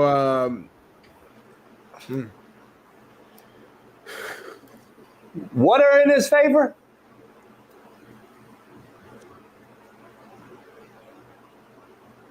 JB, what's your overall thought? I know you're from California. Like, we don't do this in Indiana, but I know you're from California, and you know you're kind of used to this now. But I guess just thoughts. I mean, are you feeling like you want to congratulate the kid on just having an impressive feat and being able to get in first place and doing it in such an impressive way? I mean, the second place person was 8 feet difference. Like he dominated. She dominated. They dominated. So, how do you feel about this overall? And then we'll go from there. What the fuck do you guys want me to do about it? You fucking idiots in the chat. I didn't say California is still the best state. Just because we have this weirdo fucking demonic governor doesn't mean what do you want me to do about it? You fucking idiot. Here's the issue: Maine, Minnesota, and California, 3 states in the union that refused Trump's order to ban made-up humans from competing against real women. So guess what? Trump said, you heard it the other day, as leaders do, hey, are you going to not abide by this rule? No, we're not. Then we're going to cut off public funding. Here's the issue. California CIF commissioner, and who I don't like and don't like me, has said, oh, we're not going to abide by the rule. CIF is our governing body for high school athletics here. Here's what, and Smitty misspoke. He said D3, so audio listeners, not D3 college, Division III high school. This is under the high school CIF governing body. So this kid went out, beat a bunch of women. First of all, shame on all the parents out here who allowed this to happen, number one. Number two, shame on all the coaches who didn't fight it and say, absolutely not going to face my girl in this race. And C, shame on CIF in California for allowing it. Because California CIF thinks they're smarter than everybody. They're not. See, CIF has to abide by what's called California Ed Code. California Ed Code is going to get hit for federal funding, which they need in California for so many people we have in school, that Trump's going to cut off federal funding, and CIF's going to be the first one cut. And then this commissioner, who's apparently retired but still running things, who's an absolute cowardly cunt, has literally allowed this. And why and how, I don't know, man. It's sickening at some point. When is enough, dog? A good friend of mine and Smitty's, Marcellus Wiley, his wife, just left the White House fighting for this same very thing. They got kids in this same space and are like, I'll be damned if my kid has to go against this shit. And this is an ongoing issue, and I can't wait for California, Maine, and Minnesota to absolutely be shut down funding-wise so this fucking shit stops. Because that's what it's going to take, and I hope Trump does it. I don't give a fuck who stops it. It could be Biden, but Biden obviously promoted it. We need a guy to actually cut it off. This is literally what's happening. And I don't mean cut off your penis. I mean cut off the fucking money, because this is what this guy did and thinks he can fucking race against girls now. This is Smitty said 8 feet, homie. That's equivalent to winning in a soccer match 16-0.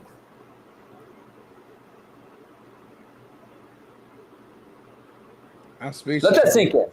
Let that sink in, homie. Yeah. This bitch literally flew across the pit.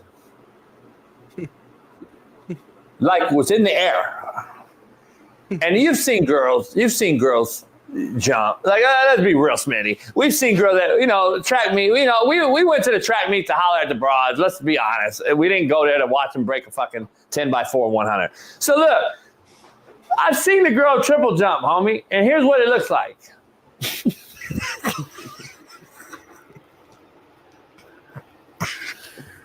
You an asshole, man. You're an asshole. That's why you laugh. Seriously, a girl's triple jump, homie. Let's be real, right? The triple jump for a female, we go watch it. And that's a triple jump, homie. Let's be real, homie. You not watch the Olympics in the summer, homie? This motherfucker got watch the Olympics, homie. This motherfucker's in a triple jump and clears the screen. And the motherfucker's out of the screen, homie. You gonna start jumping when you tear your Achilles, homie. And then we got the 3 girls.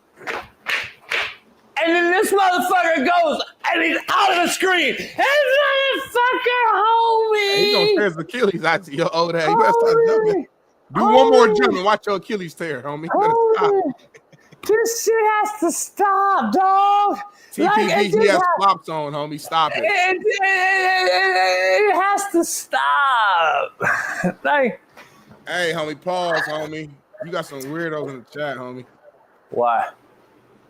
When you jump, this dude said, "What's that clapping?" My balls against your jaws, motherfucker. Weirdo fuck. He got on sandals, homie. Stop. Flip-flops on, you fucking idiot. You know what you was asking. That's some weird shit for a man, another grown man to ask that. I ain't gonna lie to you, Abby. That's I get it every day. I mean, it's fucking weird, bro. You got so many dudes that like you, homie. That's some weird there's some weird motherfuckers out there, man. So many dudes like you. That's the energy. What's that clapping? What's that clapping? So are you insinuating that's my ass cheeks and balls clapping? You fucking weirdo fuck. Anyway. Now, if Leah said that, that's different. But like, yeah, like, damn, JB, your balls are huge. They slapped against your thighs. Like, yeah, that's sexy. Do women care about balls though? I think some do. Some do. Like, oh, you got big balls. Some do. Some, I think though they don't care. If you got big dick, if you got little dick and little balls though, I think they're clowning you. Well, yeah, you can't. Well, if you got big balls and little dick, still clowning you. Yeah, that's what I'm saying. That's what I'm saying.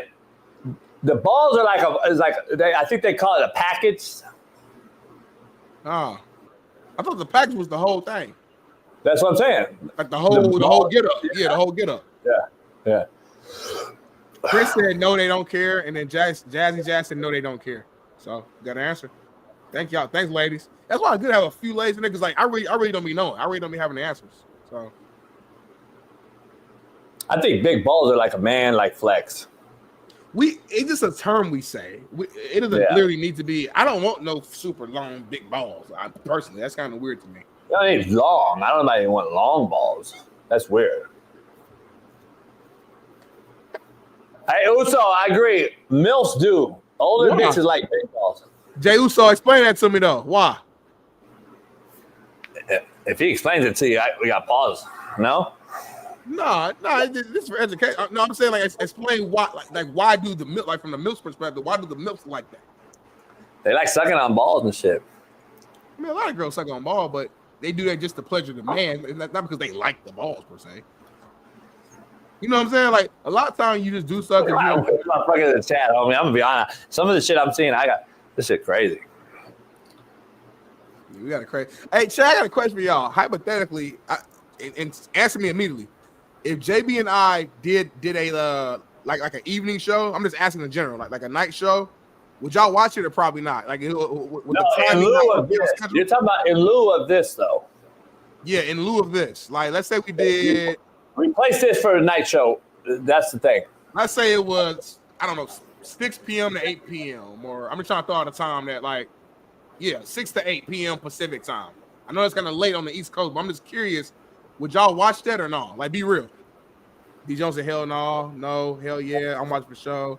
Depends on the time. No, yeah, no. This show never getting picked up. F no, you racist. Nah, I got wrestling. Oh, he got wrestling. What time? Nope. Hell yeah. Nah, listen while y'all at work. Y'all, nah. Morning is perfect. Oops. Okay. No, yeah. I'll watch 9 to be honest. Hell yeah. Absolutely. Hell no. Okay, kind of mixed reviews. Yes, sir. Let it respect. That's Ethan. TJ said, yeah. Okay. Only reason because we're at work watching. So see, morning. Yeah. I'm just curious. Morning is best. Y'all, again, I'm just speaking out loud. If we did a later morning show, just curious, just asking in general. Let's say for shits and giggles. Let's say it was from 8 a.m. Pacific to 10 a.m. Pacific. Would y'all tune into that? Hurry up. That's the next question. So I need new answers. 8 a.m. to 10 a.m. Pacific. Hypothetically, would y'all watch that? Tell me right now. Big said, hell yeah. 8 a.m. That'd be 11 a.m. Eastern. Yeah. Somebody said make a poll. I don't know, baby. I don't know how that works. Yes. Yep. Hell yeah.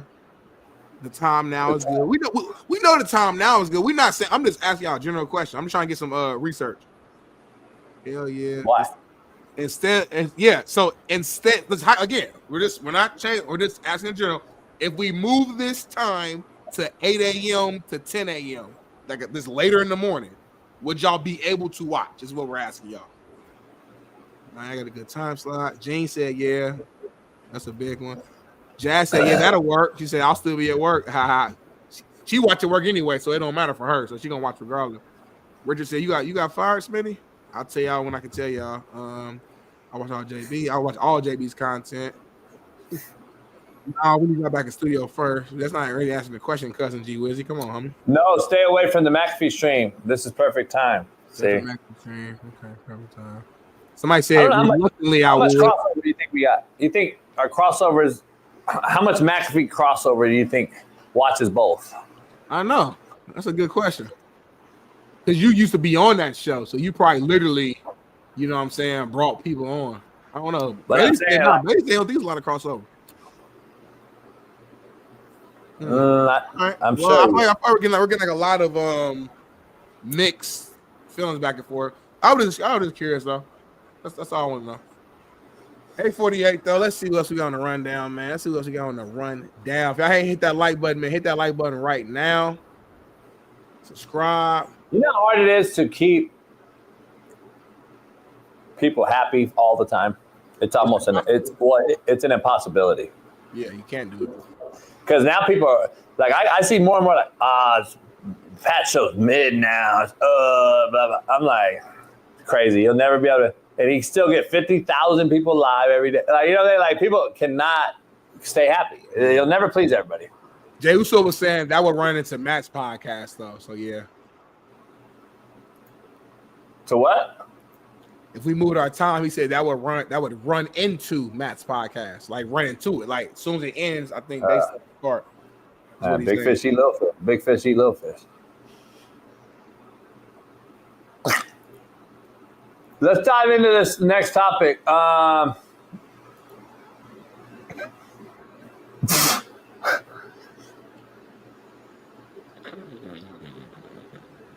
Can we talk about something real quick though? And then Bailey said, "No."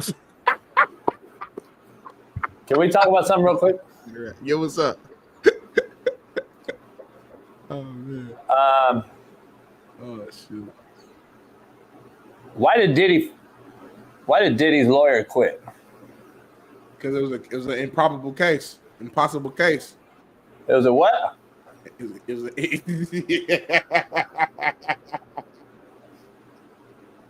was an impregnable case. Like it's just improbable. A case. What? Huh? Impregnable? It was it was an impossible case. I mean, he defended Osama bin Laden, homie. He had more of a chance to win that. The number one terrorist in the world had more of a chance than Diddy. There were some arguments to that though, to where there were some loopholes where he could possibly win. There's no winning in here.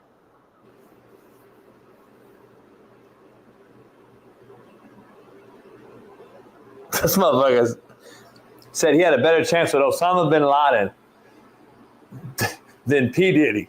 That shit crazy. That's the proof. That's what he basically. Come on, that's what he said. But I'm just saying that shit is crazy to say that, for it to come out of your mouth and say, well, he knew he had a shot with Osama. Osama, you know, even a different country, different place. So like it was different rules, it was different ways where he can navigate that. With Diddy, it's cut and dry. He got $1,000. They said Diddy got some new charge for some weird name. I don't even know the name.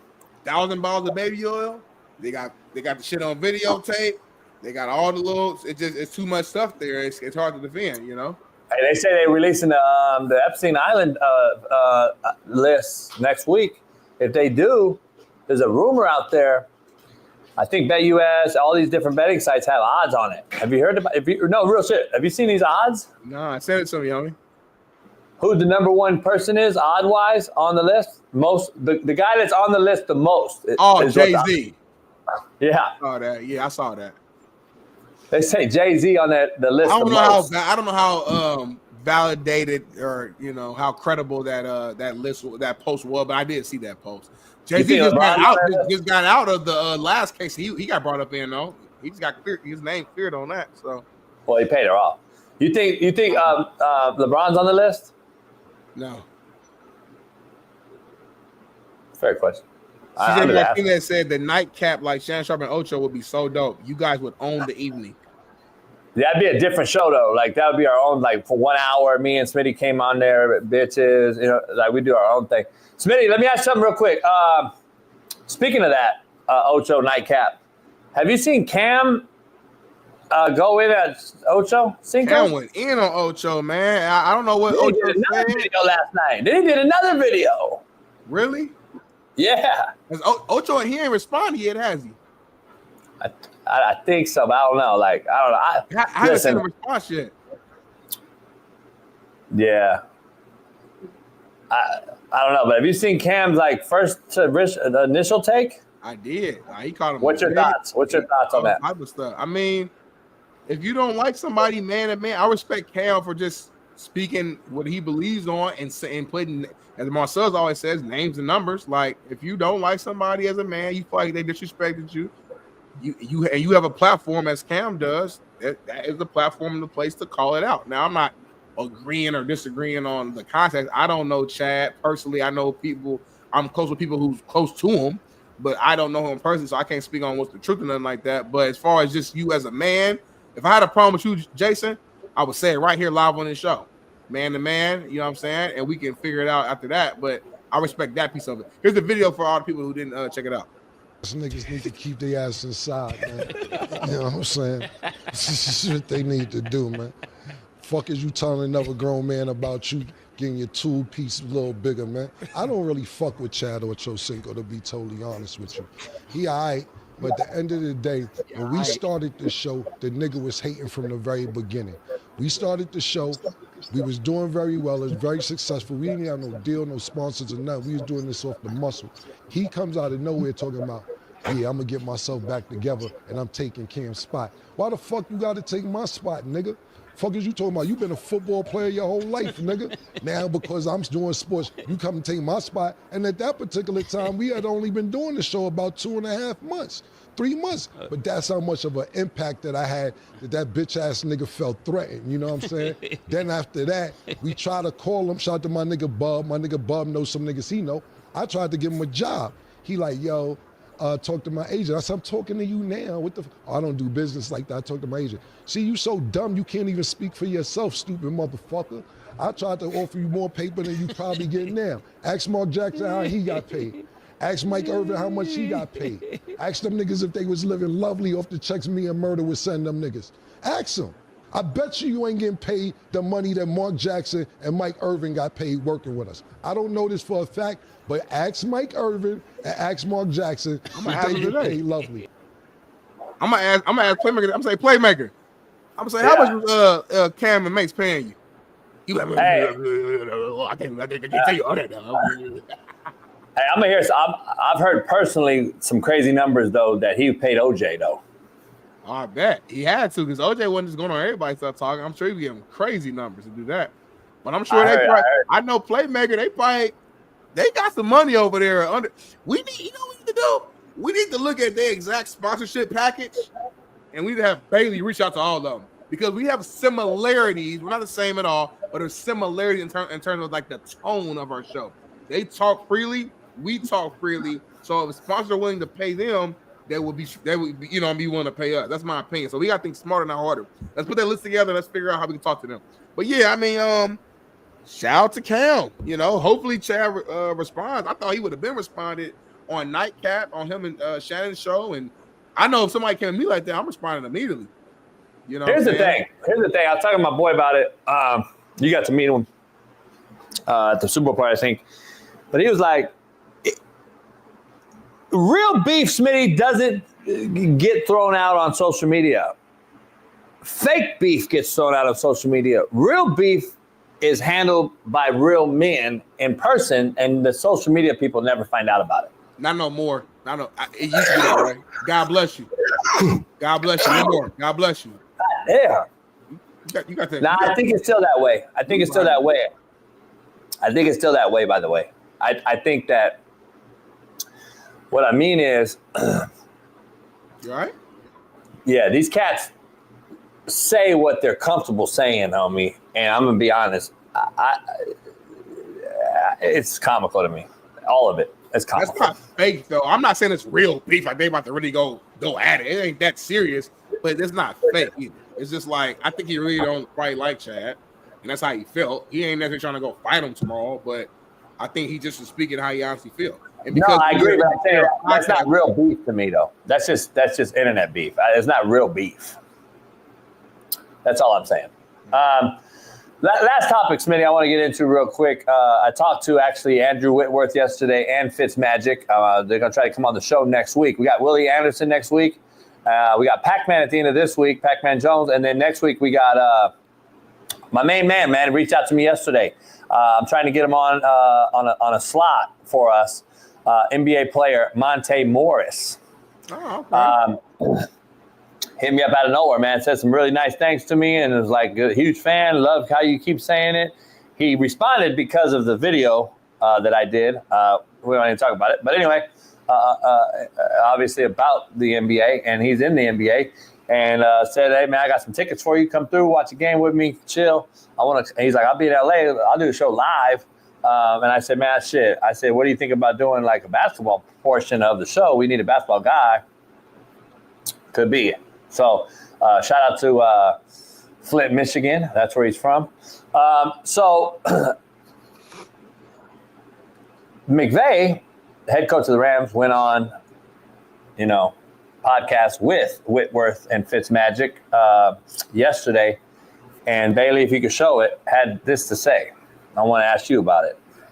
Be able to say, hey, how do we continuously build? How do we support him? How do we make sure that he's getting, what is his worth relative to those things? And so at the end of the day, we had something in mind, he had something in mind, and nobody was right or wrong. And then ultimately you're saying, hey, there's a ton of interest because this guy's an incredible player. There does have to be an element of understanding, well, what does that future look like without this freaking G that's been our quarterback for the last 4 years? And there's no right or wrong way to go about it. But I do think for us to be able to make the most educated decision in terms of the cash budget that we operate on, the draft comp that you would get in return, you just need to be able to have all the parameters to at least explore it. Don't want to have to do anything in secret. Want to make sure that we're all abreast of the situation, even though the first goal in mind is to have you come back here as the quarterback. These decisions aren't made in a vacuum, and that's kind of the challenging part about it. But love this guy, and he's been incredible for us.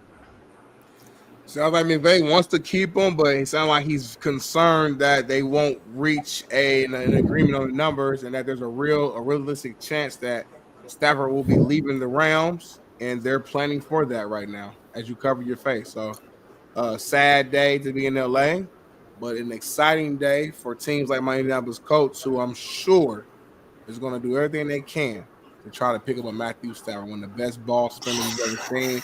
Is still one of the top 10 best quarterbacks in today's game. He's the best quarterback.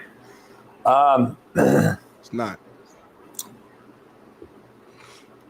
First of all, before we get into the context, before we end the show, this is what he's made. $364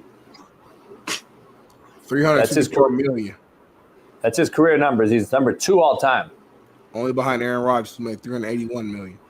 So that's what he's made in his career. So right when McVay talked about it and said the worth and all that, the value is the first thing that set out to me and said, he's gone. And I said, nah, there's no way he leaves, blah, blah, blah. That's I heard that yesterday, my gut tells me, and my gut's usually right, he's gone. Smitty, he makes the 16th most quarterback pay. He's 16th out of 32.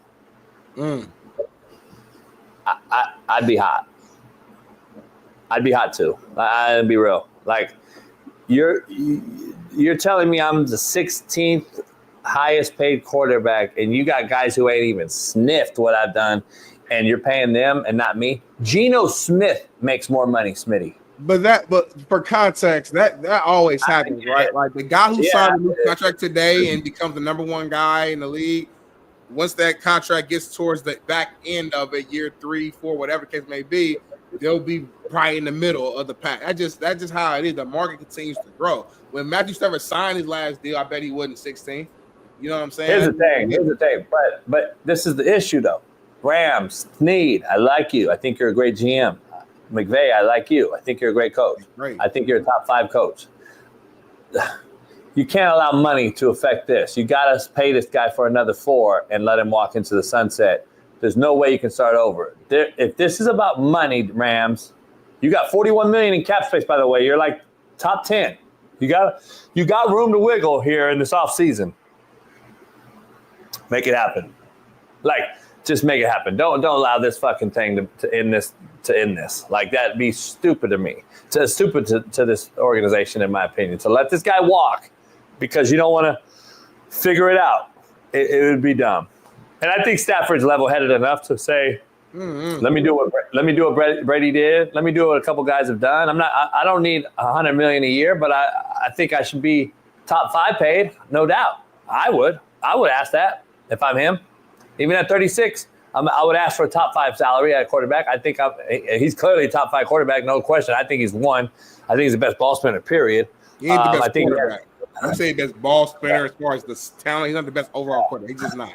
But continue. I think he is, but yeah. He's literally that's not. Like you can think whatever. He'll never get the MVP because we know why. I can think that the Colts are the best team in the league. They're literally not. Like, well, he is the best quarterback, though. He literally is. He's not. He literally is. He's literally not.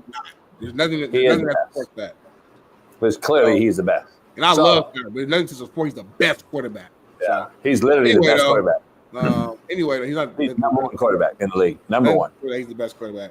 He's clearly the best quarterback in the NFL. Football, he won MVPs. He had the top number. There's no reason to say he's the best. So he doesn't need to because he's so good. He's the best. He doesn't need to have his numbers and winning. Yeah, he don't need numbers. He don't need the numbers. Got you only numbers. I'll tell you this, though. He just got you. I'll tell you this: the team that didn't make the playoffs, the Frisco Niners, if they were to sign a guy like Purdy and pay him big money, I know he's young, all that. I don't get it. If they pay that guy and it's a complete slap in the face to Stafford, then I would ask out. It's different though. Context matters, bro. It's not about that. You are right. You can't just throw he's young. That is a big piece of it. Stafford wants a multi-year. He's not good though. He's good for that team. He's not good. I take a 36-year-old Stafford over that motherfucker every day. Stay away from winning, outplayed Mahomes, and then went to an NFC Championship game, which his elbow got hurt in the first fucking quarter, so we don't know what would have happened. So other than last year, they've had extreme success with Brock Purdy at the quarterback. Do I think he's when Burrow gets hurt, he's injury prone. When this guy gets hurt, he's okay. It's about what you're worth for that team, and really more importantly, when is your contract up? If you're next to be paid, you're next to be paid. If I'm Brock Purdy's agent, I ain't asked for nothing less than top 5 either. It is what it is. When Burrow gets hurt, he's injury prone. When Purdy gets hurt, he deserves more chances. He got hurt once, so I don't know what you're talking about. And again, I'm not saying twice. We got hurt twice already. What do you mean? He had one. He really got hurt. He was out for a long time. He got hurt in the playoff run earlier. He got hurt last year. Purdy's not the guy. Purdy's not the guy. Burrow missed seasons and shit. But I'm saying Purdy's not the guy. I take Burrow over Purdy every day, all day. I take Stafford over Purdy all day, every day. Different. I'm saying when it's time to be paid, and you have the numbers and the success to back that, don't matter what you and I think, that's what it was. There was a point in time when Jimmy G was the number 1 paid quarterback for a hot second. It's about what your success, your resume, and when your contract is up. That was the highest paid, if I'm not mistaken, like a year or so. The market resets every fucking year. And whenever your time is up as the starting quarterback, you're going to reset it.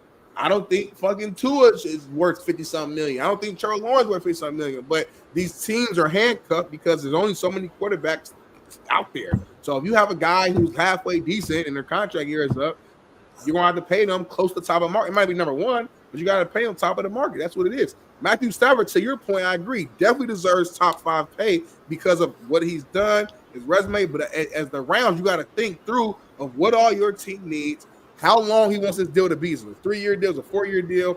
And it's like, at the end of the day, the Rams are trying to win a Super Bowl. If I put most of my money into Matthew Stafford, I'm not able to pay Puka when his shit comes up here soon, or the young guys on the defense when their stuff come up soon. Now I can't support the team. Matthew Stafford, as good as he is, we know that he needs a really good team around him to win. We've seen him in a bad situation in Detroit for a long time. Let me ask you something. And he did not win. He didn't win the playoffs. So let me ask you something. Stafford is, he needs a lot of support in order to win. So if I give you all my money, how can I support you? I can't. Let me ask you something. It's business. Let me ask you something. I gotta go after this last question. You got one more question. I gotta go. If you don't pay Purdy, who pays him? Another team who needs him. Who? Raiders. Who? Literally, might be Raiders. Might be the fucking Giants, Browns. Some team will take a chance on him. I'm telling you. I hope my coach wouldn't, but the coach, one of these teams who need a quarterback would take a chance. I think you're getting caught overpaid. I think the NFL's stupid as fuck, and I think that they get caught overpaying these scrub ass quarterbacks. I don't think anyone will pay them that money. Nobody. First of all, there's too many quarterbacks are already set in stone in their respective teams, and the teams that need a quarterback don't have that money. Number two. And number three, you'd be a fool to get him out of that old system with Shanahan into your new one and pay him top dollar. Nobody's doing it. We need to stop paying these mid-ass quarterbacks this top dollar money. We got to stop doing it, homie. Test the market, Dave. Go ahead. Because Stafford's going to test the market, and Stafford at 37 won't get paid the big money. I'm telling you. He's not, homie. And I'm a Stafford guy. I think he's the best quarterback in the football, and he won't get paid that big dollar. You just don't do it. I'm telling you. Homie, the Colts ain't going to throw $250 million at Stafford, dog. They're going to throw him a lot. No, they're not. They're going to throw more than the Rams. Nah, dog. I'm telling you. Maybe more than the Rams, but not the money you're thinking. That's my point. Is a couple $1 million going to be worth going to the Colts, leaving the Rams? That's the question we got to ask. That's the issue now. We become so fucking enamored with the market. I'm telling you, so let these motherfuckers go shop. I bet you they come back like a curled dog with their tail tucked between their legs like, oh, can I come back? I'm telling you, homie. Show me, who's the last quarterback that demanded a big dollar and got out? Show me. Trevor Lawrence? Trevor Lawrence got signed at the team that drafted him, so he's a bust. Kyler Murray? He was the same team. Who left a team? Aaron Rodgers. Who left a team and went to another team and got a big bag? Kirk Cousins, maybe? Like who? Ain't nobody paying these motherfuckers, man. I'm convinced, homie. So Kirk Cousins, Deshaun Watson, Matthew Stafford when he came to the Rams. Brady went to the Bucks. Guys, that was 4 years ago. I'm just saying, guys, it don't happen a lot. It don't happen a lot where big time guys just leave. So when they do leave, they do get paid. Deshaun Watson. I forgot. People will pay that back. These teams are desperate. They get a chance to get Matthew Stafford, man. Are you kidding me? They're gonna find whatever money they can to pay for him. You think the Steelers gonna do it? The common denominator, though, is the age now. He's past the prime, homie. Yeah, even though I still think he's a top ball spinner in football, he's still not going to get 37-year-old the money. Just won't happen. The NFL just won't do it. I'm just telling you. Steelers will pay him 2 years, $52 million a year. By the way, if I'm Mike Tomlin and the Steelers, stop fucking bullshitting. Shit or get off the pot.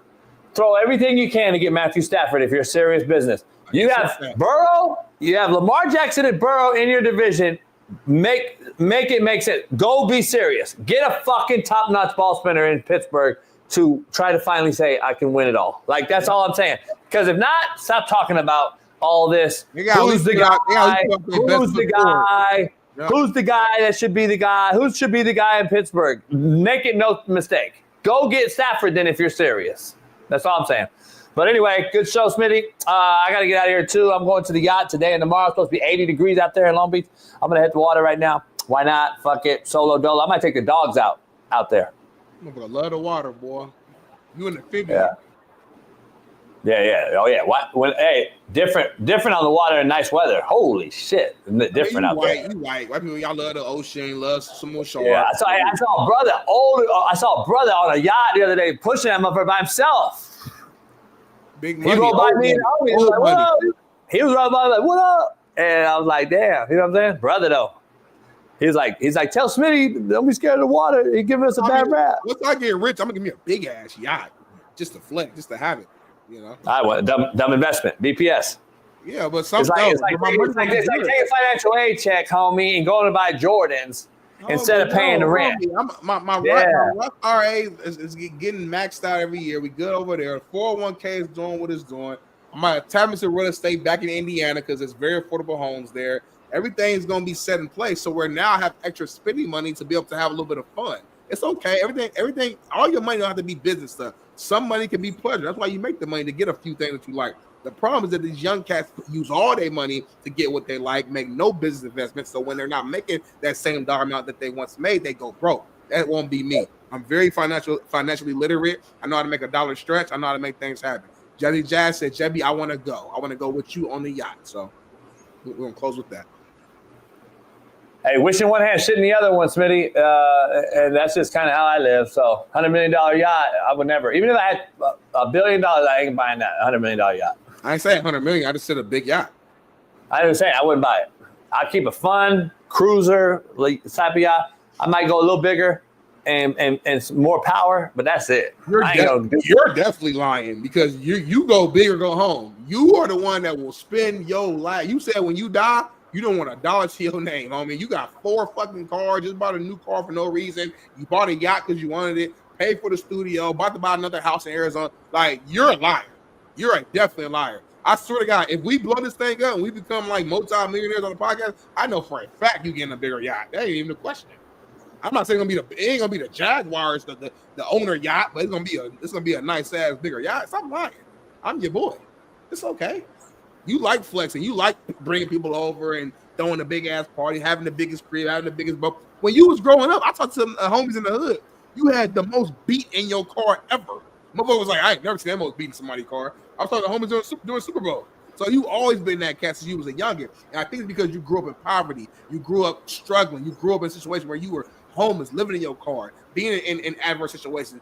You saw some of the homies get killed right in front of you. So when you made it out, you want to make sure you're going to let the world fucking know that who Jason Brown is. So you Netflix show, fucking yacht, big house with the myth in the background, grill, all that, dogs, hoes, fucking cars. Like, that's you. Own it, homie. Ain't nothing wrong with it. This motherfucker always bring up the mist. Homie. The mist is like the major thing he's ever seen in his life. All it is like some Amazon hoses and just mist out water. This motherfucker swear every time. It's like the hardest shit. That shit hard. For real. Most houses ain't got that shit. The first day I came in your house, it was like 110 degrees. I'm like, that's hot as fuck. Out of nowhere. I said, damn, that shit hard. I felt like I was back in football on the sideline in August. That shit was hard. I'm going to get that when I get back to it. Anyway, I got to get to the yacht. Yacht Club. Rick Ross. I'm going to play the real Rick Ross, though, not the rapper. Holler. Shout out everybody. Bet US. Head over there. Coach JP Show. We'll see you tomorrow.